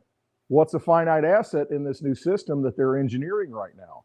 It's things like so I think the actual issue at hand is not a social cultural issue. I think it's a class issue. And I've been saying this for a very long time, but everyone is being obviously misled through bread and games and mass media. There's all sorts of social cultural issues, right, everywhere across the board. Whether that's transgenders, whether that's Black Lives Matters, whether that's you have people fighting over Congress. It doesn't matter. All social cultural issues, left wing, right wing politics. Everyone's divided, polarized as shit. But what we're really being fucked against is just being a lower middle and an upper class then the wealth inequality is growing for everyone, but no one gets to be united over that. And it's so fucking weird. Like money is the biggest taboo in the room. When you start talking about money, everyone freezes up. Everyone thinks it's a difficult subject. Why is it difficult? Your groceries got more expensive, your house got more expensive. People live in poverty. And then we kind of glorify celebrities or rich people, and we say poverty is a choice. Fuck that shit. Poverty is just bad luck. I mean, people don't choose to be poor. Yeah. I refuse to believe that. I see it in my own. I wasn't born in India, in Bangladesh. I happen to be born here, so I'm more fortunate. You just happen to get born into the wrong system. Yeah, but the same thing is like, do you choose who your parents are? Do you choose if there's a genetic problem that you get born into? I mean, you don't. So does that mean as a society that we're going to say, well, it's individualism until you're deaf? Sure, fine, that's fine. That's a system. But I think at some point you kind of need everyone. No one's perfect. You need each other to go through life. Like I can't do everything in life. I mean, No, you still can't. have people with a profession. Yeah, you can. And there's a fair few, superhumans that can do everything, and then maybe a small group of brotherhoods. But if you polarize the shit out of society, everyone's alone. Like as an electrician, you need an accountant, but an accountant needs a baker. A baker needs a mayor needs a garbage disposal. I mean, everyone needs each other in a society. So that kind of goes to Bix's, when Bix was here last year, I think. Who's Bix? Bix Weir. Bix Weir. We were having roadtorooted.com. Yeah, roadtorooted.com. We're having a discussion about like if money goes away, and we're transacting, and if there's free energy, then is energy revalued? Then is it measured in amps? Is it measured in oil? Is it measured? What's it measured in or revalued in? Kind of. And we went down this way long rabbit hole, whatever. And basically we got to the point of where we're exchanging IP with each other. Because if there's free energy, there's no need for. How about I do you one better? We're exchanging ideas with each other. And we're exchanging biometrics. Explain that, State. You're exchanging your heart rate, you're exchanging your EEG rate, you're exchanging your haptic feedback, you're exchanging your rapid eye movement, you're exchanging your consciousness. Okay. Yeah. I mean, I guess same kind of thing. Your IP, your. What do you mean by IP? Yeah, who you intellectual property. Oh, all right. Sorry, I thought like internet protocol. No. I'm sorry. We're missing each other when we're talking, but yes, so same thing. He's that weird person from over. You're exchanging IP. Yeah. Yes. Yeah. So I can use your language. You can use my language. Same. Yeah. So I thought that was really brilliant. And then today I was listening to an interview with, somebody, and Gene Decode, which I like him a lot. I'm not 100% on anybody, because I think you should critically think and take pieces from everybody that you listen to, and then, process it, critically think about it, and then make your own decisions. But I really liked when he was talking about when you think about how much gold there is on the earth, and then, we all know about the trusts and how they've, stolen and traded our trusts and blah, blah, blah, all that kind of stuff. Everybody can look into all that kind of stuff. But he talked about there being, oh my gosh, to the 114th power of dollars of worth of gold per individual on the earth. So it kind of throws the whole, there's enough money on the earth. Like, we have been made to think that we are poor. Being poor is a fake concept. There's Yes. no reason for anyone on the earth to go without or be poor. The elites have created this scarcity, this Artificial poverty scarcity. structure Oh. to create fear and all the things that they feed off of to control people. Like there's no need Well, for any of There, this. there used to be, and there might still be a need for it because whether we like it or not, competition and also war is kind of part of our DNA. And I'm not saying that we don't have a choice, but it's very naive, in my humble opinion, to think that we're all of a sudden out of nowhere without any work. Going to are be gonna- benevolent beings, right? Yeah, we're going to be to this Yeah, garden. but I disagree on the war part. I think the war part is Right. just an entertainment for some of these Yeah, I think rich that's all idiots engineered. to go in Nobody there wants to- nobody wants to and go and shoot people and kill people. nobody wants to. Everybody. I don't. Now they do. They want us to go and fight Right. and lose our But kids, how but they do don't have want to do lose it? their They kids. engineer it. And flag of patriotism. They wrap it in some ideal, some enemy, some unseen Yeah. We enemy lost you a little that they bit there. create. Hi, someone in the back. That's my husband. I think he's going to bed. Oh, cool. You gotta quit at some point as well. No, Then I maybe guess. not. It's early. He's probably just walking No, back. there's more Tito's. There's more. He was teeth. he was signaling you. He was walking by. Yeah. Yeah, but I kind of look, Javier. I think like I want to know where you're coming from, but on the other hand, if you just open up a textbook and you look at human behavior, or even at chimps or Don't monkeys, open a textbook. But yeah, it depends on the textbook, I look guess. But somewhere else. yeah, Let's there just say used a to be good textbooks, but if you just look at human history, we've always, if you look at a land map and you look at the borders of everything, then you see what all of it been fought over. And I don't think we're going to go to a world right now where we say, we'll never have a war again. I mean, look at Israel and Gaza, look at Ukraine and Russia. Are we really going to say like, oh yeah, we're 20 years from now, it's going to be world peace? Well, we had no wars during Trump. We had the most peaceful president ever. We had no wars. What? It is What do you think? possible. What do you think about Yemen? The genocide in Yemen lasted 10 years under Trump in Saudi Arabia. He sold the United States weapons to Saudi Arabia. You know how many kids being killed there? No one fucking cares about it. No one Not documented. during Trump. He stopped all of that. Didn't he sell like for 1.4 billion weapons to the Saudis? Not Let me that I'm look it up. aware of. No, it's this. Yeah, is, I don't know. Westwood's talking, but we can't hear him. You're Yeah. muted. All right, sorry. Was it not this other idiot that left all our weapons? Yemen war was Over with- 2014. 2014 Yeah, this is all. Trump wasn't in office in 2014. till now. So when was he in office? 16. 17 Right, so he to was still president then. 20. He didn't started it, He of course. until 2017. But there was a war during his. There was a war. There was always wars in the world. But we Well, weren't in nobody the, we stopped weren't it. in the war with them. But there were no boots on the ground from America. No, but you were selling Yeah. the weapons. Is To what- the Saudis. but no, Well, you're right, that doesn't you're right. that doesn't There- count. No, but I'm That's just just saying, like selling. It's like selling a fat woman some French fries. That doesn't. You didn't make her. You didn't She make her ate 'em. fat. She ate She ate them. 'em. She ate. Look, I'm just. She ate the I'll French fries. give you this one thing. You got good French fries. You really got good French fries. So let's just put it that way. And she has a big wallet. But it's just it's. I think. You have to look at what is the truth, though. Yeah, I don't He's want to. the only president to ever have no wars under. No, he his did. I mean, from the argument that you say, like, oh, he didn't have any wars. I agree there.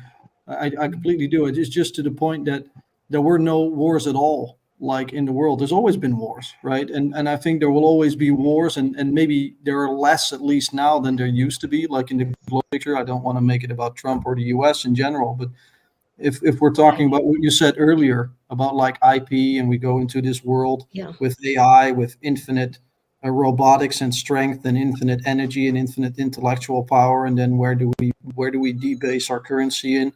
I think that's a great plan and a great idea, but I also think it's very utopian and very naive, because I don't think it's about the end product. It's about how do we get from here to there, and I don't think it will be without any bumps in the road, because we're going to have to divide the resources on this planet right now with where are they going, and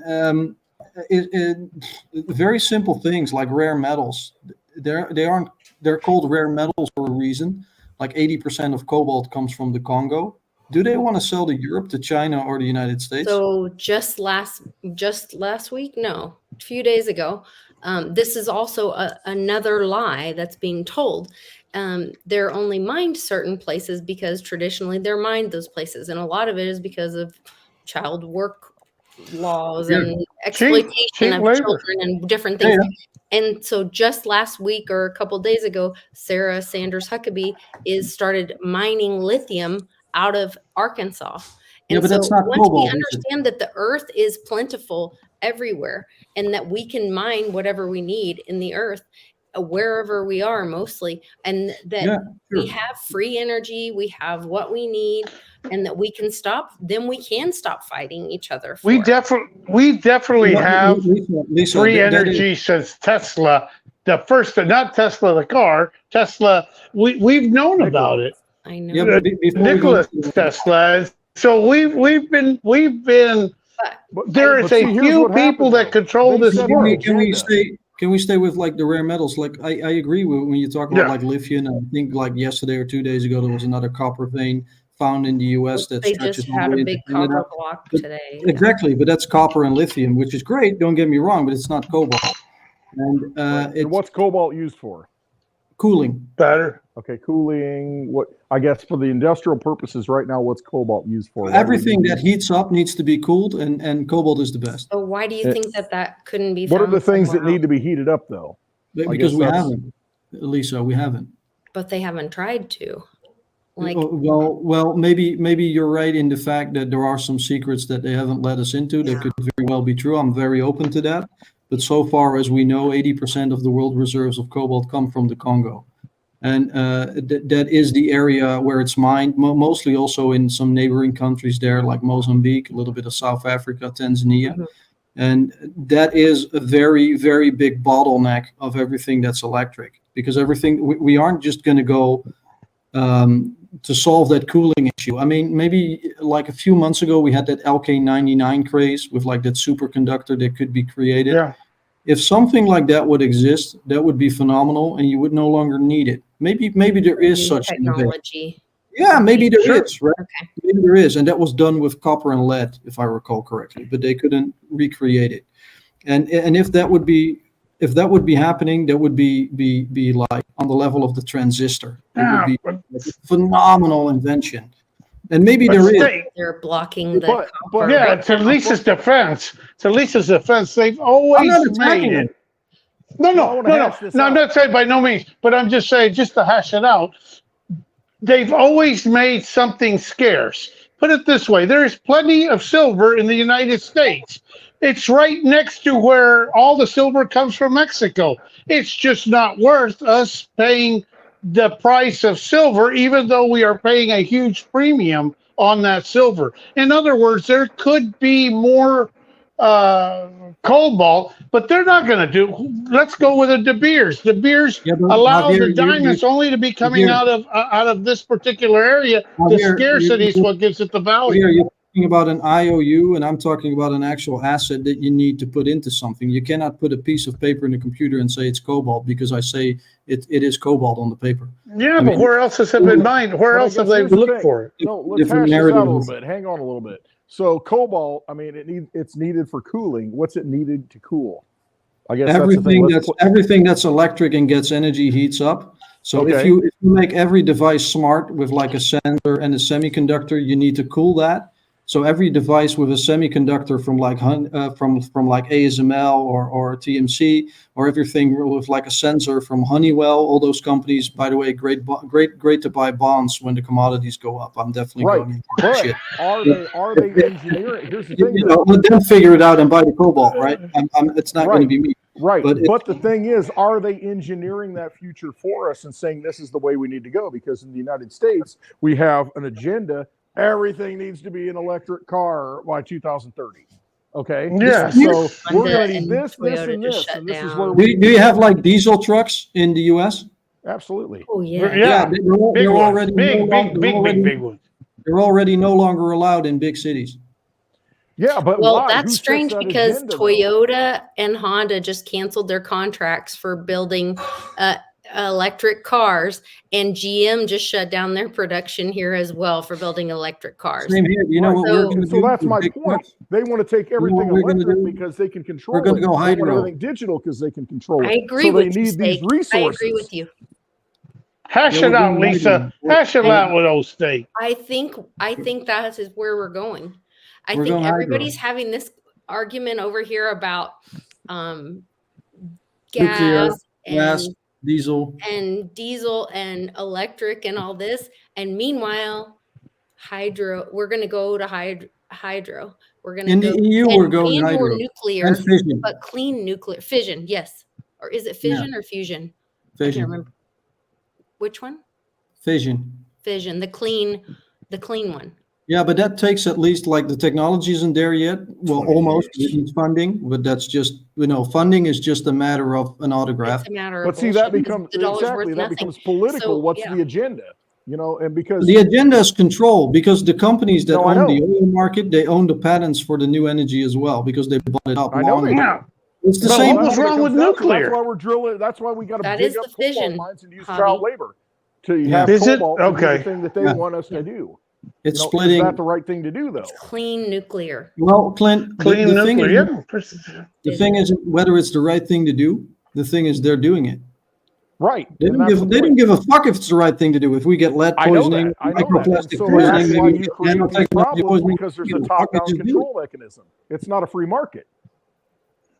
If there's a Of free course market, it's hey, not. what But we this want is- now. Look at Germany. This- It's never been a Hey, free we want to market. go green. This windmills, proves that we solar don't. panels, and they're This gonna proves fire that up they the don't care panels. about us anyway. Of course not.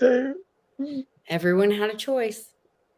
Yes, they did. And I'm sorry. I know a lot of people that took it, and Look, we got that same agenda going everywhere, and I don't really think that. I'm going to say something controversial, perhaps, because I like to be new. Do it. I don't think that it's a bad thing that if you globalize, that you want to have a more efficient division of the pie, so to speak. I think that that's a very smart thing to do, because if you're more efficient, it's just better for everyone. But who gets to decide how to cut the pie is kind of like the argument. But also how it's done. Because if right now it's very Machiavellian, I've said this before, right? It's like the morals are completely wrong in setting the wrong example for future generations, because they're basically saying, just do whatever creates the means, right? Doesn't matter what the fuck or how you do it, as long as you reach your goal. Just go for it. You see the corruption everywhere. They just push the agenda, push, and they completely ignore the whole democratic foundations of how we gotten here. And people having a voice, like all of that is just being thrown out of the window for reaching. Right, And because achieving. we have to have quarterly profits. I mean, Well, so we got to no, make not money just this that. quarter. There's so a we common- invest. And where's but that I come suppose- from? It comes from No, it's the I want to monetary say system. That's there is effed there is a global agenda to reach a common consensus. So every country has a different starting point, a different culture. So they all move towards this 2030 agenda, the ESG agenda, right? They're all moving towards it. No? Yes, Or- they are. So But off. Right. Right. So I think that's the dog, right? Not me. But I know. anyway, Don't flip the dog off. That's not nice. Hi. no, Yeah, I'm flipping so- you off. I'm just Here, here, saying I got there's an something for the agenda. dog. No, that's not nice. We love also. I'm sorry. He's a lot better looking than I am. So. No, My- it's a great little bit of ranch. romance there. Dave, can you zoom in on Javier and the dog? Wait, hold on. That's you. And you're Are you- handsome too, Dave. Yes, he is. He's still a little bit stinky. Oh, no way. No, he's not. Check I've out bathed him with lava soap grindgate.com and, 16 times. Hook up.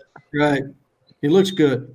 Looks like a happy dog. But I think the dog needs a walk or some I attention. think he needs a nap, man. That's what he sounded. Yeah. He sounded like he He needs needs a more nap. marijuana. I want to give him some more marijuana. 'Cause Oh, no. he's too. I would never do that. Well, ash it out, not hash it out. Ash it out. Hash it out. Yeah. Well, I have a difference of opinion in Oh. that I don't see it possible for them to mine. I mean, at current mining conditions, it would still take like 6,000 or 10,000 years to mine as much cobalt as needed, or True. lithium for that matter. So, like with lithium iron phosphate batteries, I mean, it's only sourced so many places, and there's not enough to go around. However, Yes. it would not, in my opinion, it would not be a bad decision to invest into something like that after crypto does what it does. Just to know that I have a foot in the door on this other technology. Well, Dave, Remember, But is that the sustainable way forward? I mean, is that the right way forward? Space Just mining. because politicians say that that's the right way to go because we said it's the right way to go. And that's my big point. The whole reason why we have all this malinvestment is because you've got unlimited money that comes in and says, hey, Inflation Reduction Act, we need this, we need this, we need that. Yeah, and you've got governments making the rules when maybe it's not the best. Maybe it's not the best. Maybe it's not the best path forward. Remember that sand coin you bought? Yeah. Pound sand. Dave, Pound sand. Dave, if you look at like the Boring Company, or if you look at SpaceX, where they're trying to mine deeper in the earth, but also have like asteroid mining and bringing like actual resources from across the asteroid belt back into Earth. It's the same thing what Jeff Bezos wants to do. Right, but all of that is pie in the sky bullshit when you start talking about mining asteroids and shit. That's all bullshit. Why is it? Why? Because it has yet to be done. No, that's true. Do it, and then I'll change my mind. But they are making great progress. I'm not saying they are there yet. But at a certain point, like just by having a rocket landing back again and you can reuse it again, cuts the cost, that makes it valuable. Right, that's on Earth. That's not on something that's moving at 20,000 miles an hour. I agree, but the thing is, like, what if it's a flat Earth? You can't get out. You're talking about like 6,000 years, right? That it takes to mine. I don't think we're going to see a smart city in every place in the world, but I do think that I don't think it's weird to say that there will be certain cities on certain continents that will take the lead, and you'll see it happening there. I think that's which is why I consider it an asset, in my opinion, to go ahead and purchase those batteries and the solar panels that I need in order to deck out my house this next cycle with a complete off-grid system that, I'll never have another electric bill. I agree with that. 24/7? Yeah. They shut you down. I do think it's interesting, the bomb that went off at the Niagara airport. Yeah, what was that? Car bomb. So it was 100 mile an hour non-driving car bomb. Supposedly some people going into Canada, trying to get out of the U.S. as fast as they can. I can understand that. So I don't know if you guys Dukes of remember Hazzard style. Uncle Cliff talking about. He led me to, or I was led down a rabbit hole of the whole, which Tesla, Niagara Falls, the magnets, and the waterfall, the free energy. There are like elevator or waterfall. There's like a whole thing with. And if you think about Watch the Water and all that kind of stuff, there are these tunnel systems and things created. And there is a Tesla, one of the Tesla tower things. Well, that's more in like Long Island. But there is, I don't know, there's a there about Niagara being maybe some kind of power vortex kind of thing. Yeah, with magnets. An energy vortex kind of. With magnets and hydro. So when Dr. McDaniel explained to me about how the hydro engine works, or how the hydro molecule thing, You guys will have to go back and watch the video because I can't explain it. Oh, right now. send it to me because I don't. Yeah, I love. Okay, to so he read was up on- explaining, I you don't know, know a lot remember about they it. killed the guy that made the water engine, the Engine, hydro yeah. multiple engine. times. They many killed him or times. Yes, whatever. multiple Yeah, they people kill have done all it. those people that want to create free energy. Get certain Yes, yeah. coincidental. Well, so I have this doctor that he's a microbiologist, whatever, that he did the Dallas Buyers Club guys came to him in the 80s and they couldn't get anybody to test their blood because they had AIDS and they were these cowboy guys. And he's like, look, I'm a scientist and a doctor. I'm not afraid of handling your blood, but you're crazy. You're not healing your cells by drinking aloe vera. Sure, Right. I'll test your blood and prove you wrong. And he's this 6'2" giant cowboy doctor, whatever, very smart guy. His brother's a guy that jumped out of planes in World War II or Korea. I can't remember. I don't know what that's called. I mean, they're very like hardcore, just the facts, Texas boys, whatever. And so the bunch of these gay cowboys come to him, want to tell him that they're healing themselves drinking aloe vera. He's like, fine, I'll test your blood because you think everybody's afraid of doing this, whatever. So he tests their blood and they are actually like, they still have AIDS, but they're healing their organs from the side effects of having AIDS.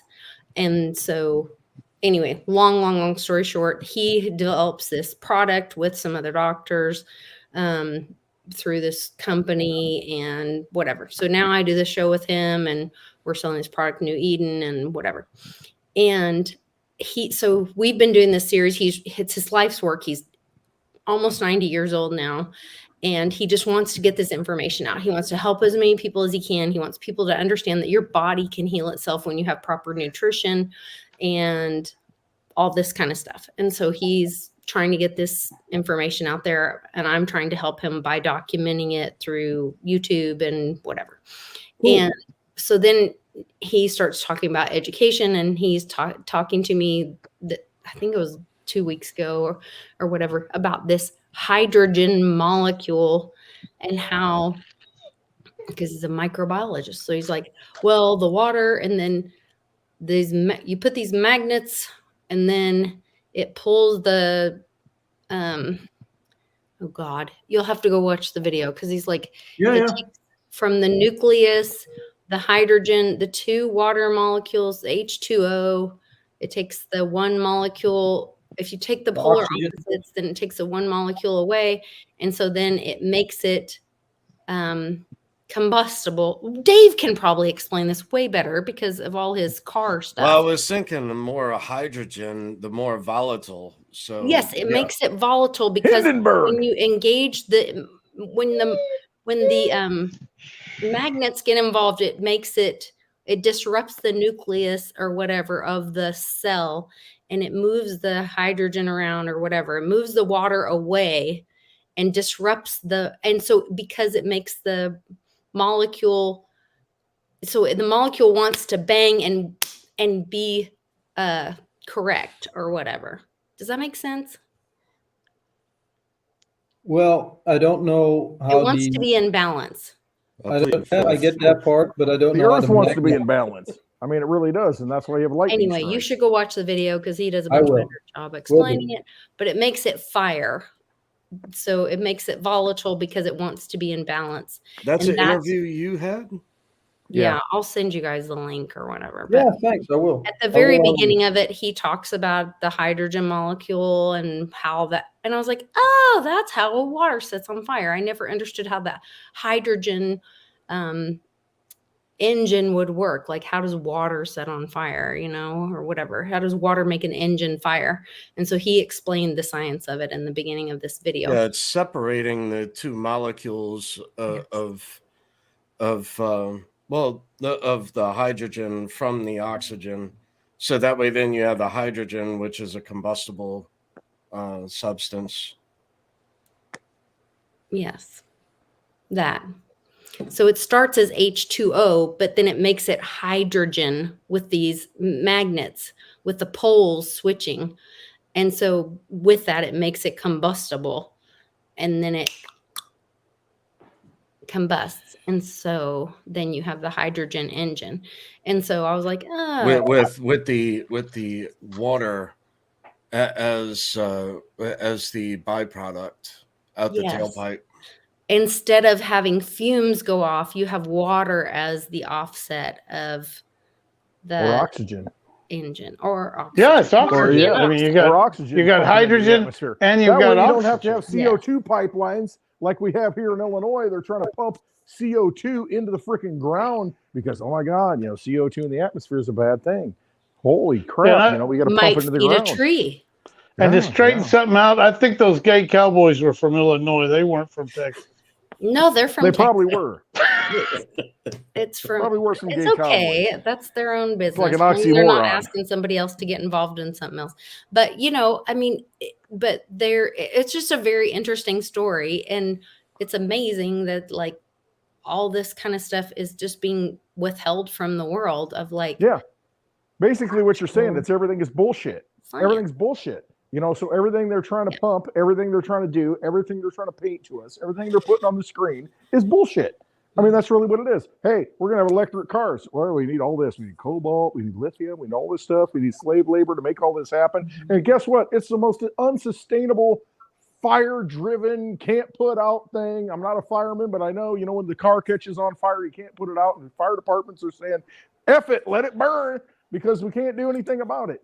I mean, you go, battery fails in the electric car. What do? Well, get rid of it because it's junk at that point. I mean, it's unsustainable. They're trying to put us into an unsustainable environment. That's what they're doing. They're trying to create these things that are unsustainable under the umbrella, the horizon, whatever, this big thing, the eclipse, so we can't see, the truth. They're trying to put us into this system to where it's a total control grid. And they want to paint that, this is the way to go. This is the green way to go. We got windmills over here that don't blow. How much money has been put into those things? How much oil out of the ground does it take? How many cat tractors does it take them down, bury them? Well, remember our friend that works on them?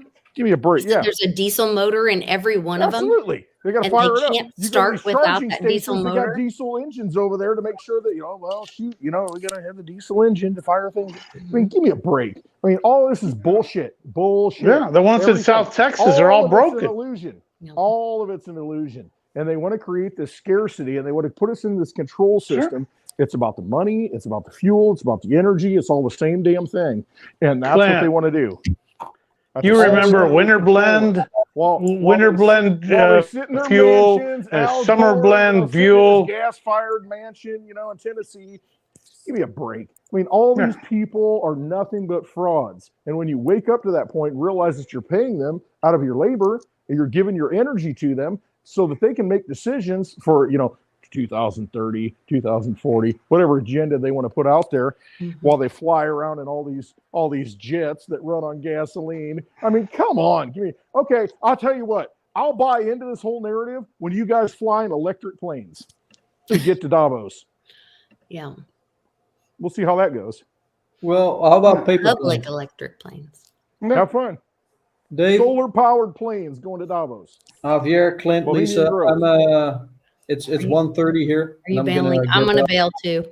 Yeah, I'm gonna get up in like 4 or 5 hours from now. Lightweights. Yeah, I know. I'm all fired up now. Yeah, get it going. I'm drinking gin and tonics. Bring it on. But haven't you guys been on for quite a while? I don't want to keep you on here. 2.5 hours. Yeah, but it's Thanksgiving. But nobody else has anything to do. 2.5 hours. We were already talking for 2.5 hours, so I think we've been talking. I want to smoke some more. Who's going to start a Spaces? I'm joining. I haven't. There's one thing. I do start a space. It's Thanksgiving. Nobody has anything to do. You're fired up. Can I ask you? You're ready to start. Lisa could join us there. Yeah. And guess what? I'm not battery powered, baby. I'm alcohol, smoke. Bring it on. Hey, Lisa, before we go offline, yes, on a more factual, serious note, perhaps like in crypto, I don't have exactly or a bridge to go back to that. Mm-hmm. But are you aware of LCX? LCX, no. The exchange? All right. Well, can you send me some information? Yeah, I can. I Okay. definitely can. Are you in Telegram in the Veritasium channel? Yeah. Uh-huh. I'll give you a tag there. I posted something there which covers most of the basics, but I'd love your opinion on it at some point. Okay. I probably will Um, not comment in there. no, Since no, that's all right. That's fine. But Yeah. no, that's fine. Or the boys can give you my number because they all have my number. Or can you talk on the? I don't know where you are. Netherlands. It's in the Netherlands. The Netherlands. Yeah, I just tagged you on Telegram in the Veritasium. Okay, I'll so, get connected with you. Yeah. Okay. Yeah, and maybe something to delve into with Reggie. I've been meaning to ask him a question. Well, he can't touch a thing because of the SEC. Oh no, it's okay because if I ask the question, I can just watch his body language, and that's okay. Yeah, blink once if right. Yeah, at some point, the guy does know how to poker, but He is a yeah, law-abiding citizen. so do I. Yes, he Yeah, he is. definitely is. No, Yeah. for sure. Look, no ill respect to the man, but Yeah. I'm just wondering if maybe you could answer that. Like, do you know the state of his pending patent in the EU?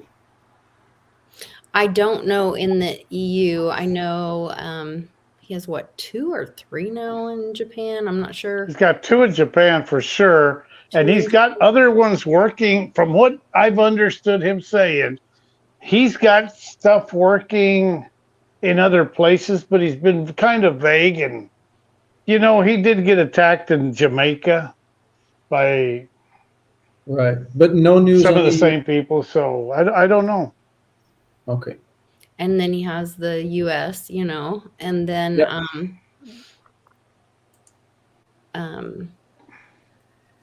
Well, I'll just We'll check Anyway, later. do me a favor if you could. I'd love to see that. Did you guys see the USPTO just defend his or uphold his patents on the Coinbase? Did you watch the interview that we did with the patent attorney on the Very Dow channel? Yes. Okay, that was pretty amazing. I mean, that guy was like so fired up, and he's not Reggie's attorney. He's a friend of mine's contact that's outside third party, and he was like telling us that the Veritasium patent smelled like brimstone. He was like, this stuff, that's amazing that the USPTO not only shot down Coinbase's claims, Brian Armstrong and his 2 henchmen's claims against Reggie's patents, but the patent office came back with their own defense of Reggie's patents outside of what Coinbase or Brian Armstrong had claimed against it. Yeah, so like 4 defense, one of their own. Like, Yeah, I mean, that's a must-watch video. It's unheard of. Yeah, Lisa, I'd love to debate that patent. Not now because I'm too tired and I don't have time. But neither do you, I think. But there is an angle that I have that could possibly negate it, and it's not to be a dick about it. I just like to look at it, see like Reggie would where welcome any challenge. Yeah, he loves to challenge the stake. He's been very open. He's welcomed people. He welcomes any of that because to him a challenge, like one of his closest friends, he says, "Oh, we fight all the time," because he loves to. Yeah, I gotta. Let's put it this way to put it in the words of Javier. I'd love to see him work around this one, and see if there's something I'm not seeing. Yeah. Or maybe there is an angle he hasn't looked at, and I don't think that's. Well, the guy's very, very, very meticulous, so I think it may be a point to strengthen or or learn. Exactly. From, you win or you learn, right? So exactly, and I think before it gets trialed and tested, let's get together. Yeah, it is tied into like the LGX thing that I just tagged you on Telegram. So Yeah. Anyway, Okay, great. later. Cool. Yeah. Dave, are we out, brother? look We're going on We're going almost out. 3. Yeah, it has Yeah, been a little while, hasn't it? Because Thanksgiving special. I think you guys Clint's do having whatever. spaces. Yeah, Yeah. we're doing spaces, baby. Wide open spaces. Well, if you do spaces, I can do a little bit on my mobile as I sleep, but just put me on Perfect. mute when I start And then snoring. you just sit there and snore. Steak snore. Yeah. Log, steak Steak. snore, whatever you want to call it. Yeah, let's just go there and Hey, you the know what? lovely The Litecoin community Lisa, could just so you join know. in, and I just want to tell it'll be lovely kind of Litecoin like Lisa, I got at the one of these last for you. Westwood where people just Wow, that's phenomenal. That I got one was for the lovely Yeah. Litecoin Lisa. I gotta have that one. So sweet. I'll get one for you, Steak. Wait, Yeah, what was yeah. it? I missed it. I Here, was trying put to it- do It's a something. Trump duck. Put me on here. The Oh, I Trumpy thought it duck. was a rainbow duck. No, Oh, okay, okay. You would know Trumpy better duck. than to do that. Trumpy It's a duck. Oh, dog. okay. Red No, no, tie. I didn't see it. It looked like just multicolored. It's a Donald Damn. Duck. Well, if you're buying It's a bunch Donald of them, Duck Trump. Donald go Trump. ahead, Donald go Trump. and get a 4-pack or a 5-pack. I need to sell these things. Hey, Yeah, we need to raise money. We need to support what we're doing. Yeah. Speaking why of supporting not? what we're doing, support Blinddave because he's doing a giveaway. Blinddave. Oh, yeah. Blinddave's You're a giveaway. future millionaire. Oh, wait. Is it 15? Yeah. Yeah, it's 15,000. Look at the Holy numbers. cow. 111.81. Yeah, look, Yeah, I it's enter- down a little bit Right- now, but right now we Would you think put like, in oh, $100? 15,000 DigiByte. But Okay, people Dave, looking at tell the everybody video- how you enter. How do you do it? How do you win this? well, Yeah. the way that you win is you get me to 1,000 subscribers on YouTube. Well, send it to then Rudy. there's You mean by liking and subscribing like I did today? correct. Yes, Yes. you like and subscribe, and once I reach 1,000 subscribers, I'll have a drawing to where someone in a live chat will then win the 15,000 DigiByte, and whatever that may be. I mean, at this rate, I don't know. I mean, I gain 15 subscribers, I go down 6. I don't get it. It makes no sense to me. So I don't know. Maybe in 3 years, I might be able to give this away to somebody. Yeah. And they might be able to buy a house with it or something, or an RV. Who You never know. But yeah, I did want to mention it. So yeah, it's y'all subscribe and share the video and get this out Take there. this Get out. the channel out there. Try to get other people to not just come by and subscribe, but to actually listen and ask questions in a live chat. That's what we're here for. That's more what I want to do here. I will have a So- PDF download of a drinking game by next week available for you Oh, on clintwestwood.net what winner? for this Winner, show duck dinner. for you guys. Yeah, I'm we got going a to create it professional. from my quarters. homeschool. There's a homeschool app, and I can create the squares. Was this after we saw Polly P drink half a bottle of tequila? Half a Yes. bottle of Then I had to tequila shut at it Westwood. down. Yeah, I have ideas. I'm like, okay, every Oh. time Javi goes on a tangent, every time Steak says Oh, the shit. F word,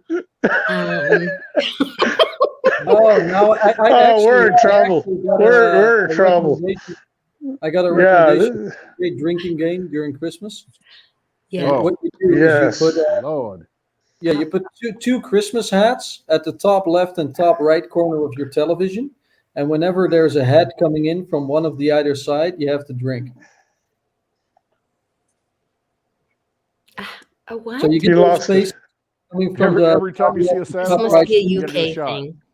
Yeah, No, we Every time We Westwood drink says anyway. Sasquatch, yeah, we don't have to be convinced on I drinking. know. That's the thing. Nobody. Trust I me. will we say, don't I follow will the say rules. this. You don't have a hat. I will say this. I don't know if y'all noticed, but I have not had anything to smoke this evening. It's That's what. been, Yeah, like, congratulations. about like 3 or 4 Good man. days. I mean, I've just been Good. coughing. It's just so much mucus. And So it's you're just- well done. He's on the cleanse. Congratulations, Dave. And, He has- and he so has we only drank, have one sinner in the group. I didn't say all of that. now. That's me. Well, we had two. Yeah, depending on the vices, Where can we buy those Lisa glasses? The what? eBay. The Lisa glasses, where can we buy them? Or the cups?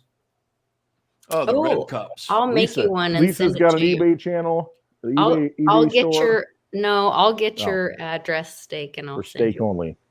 Everybody else, join Lisa's Everybody Patreon else, for more yeah, you have to join my information. Patreon. Sounds good. Let's go to Westwood Go to my where eBay we store. can have the rest of the Banshees jump in. Dig down All the right, hole. y'all. I'll see you guys on All right, stage. y'all. Well, look, y'all tune in tomorrow to Litecoin Lisa and the Clint Westwood's channels. Both of them have YouTube channels. They have a show tomorrow called The Happy Hour. Show up there, ask questions there, participate. We love you all. And I want to thank everyone for showing up and tuning in. Merry Christmas. Go make it a day. Love you all. Merry Christmas. Thanksgiving. Have a turkey. Happy Christmas.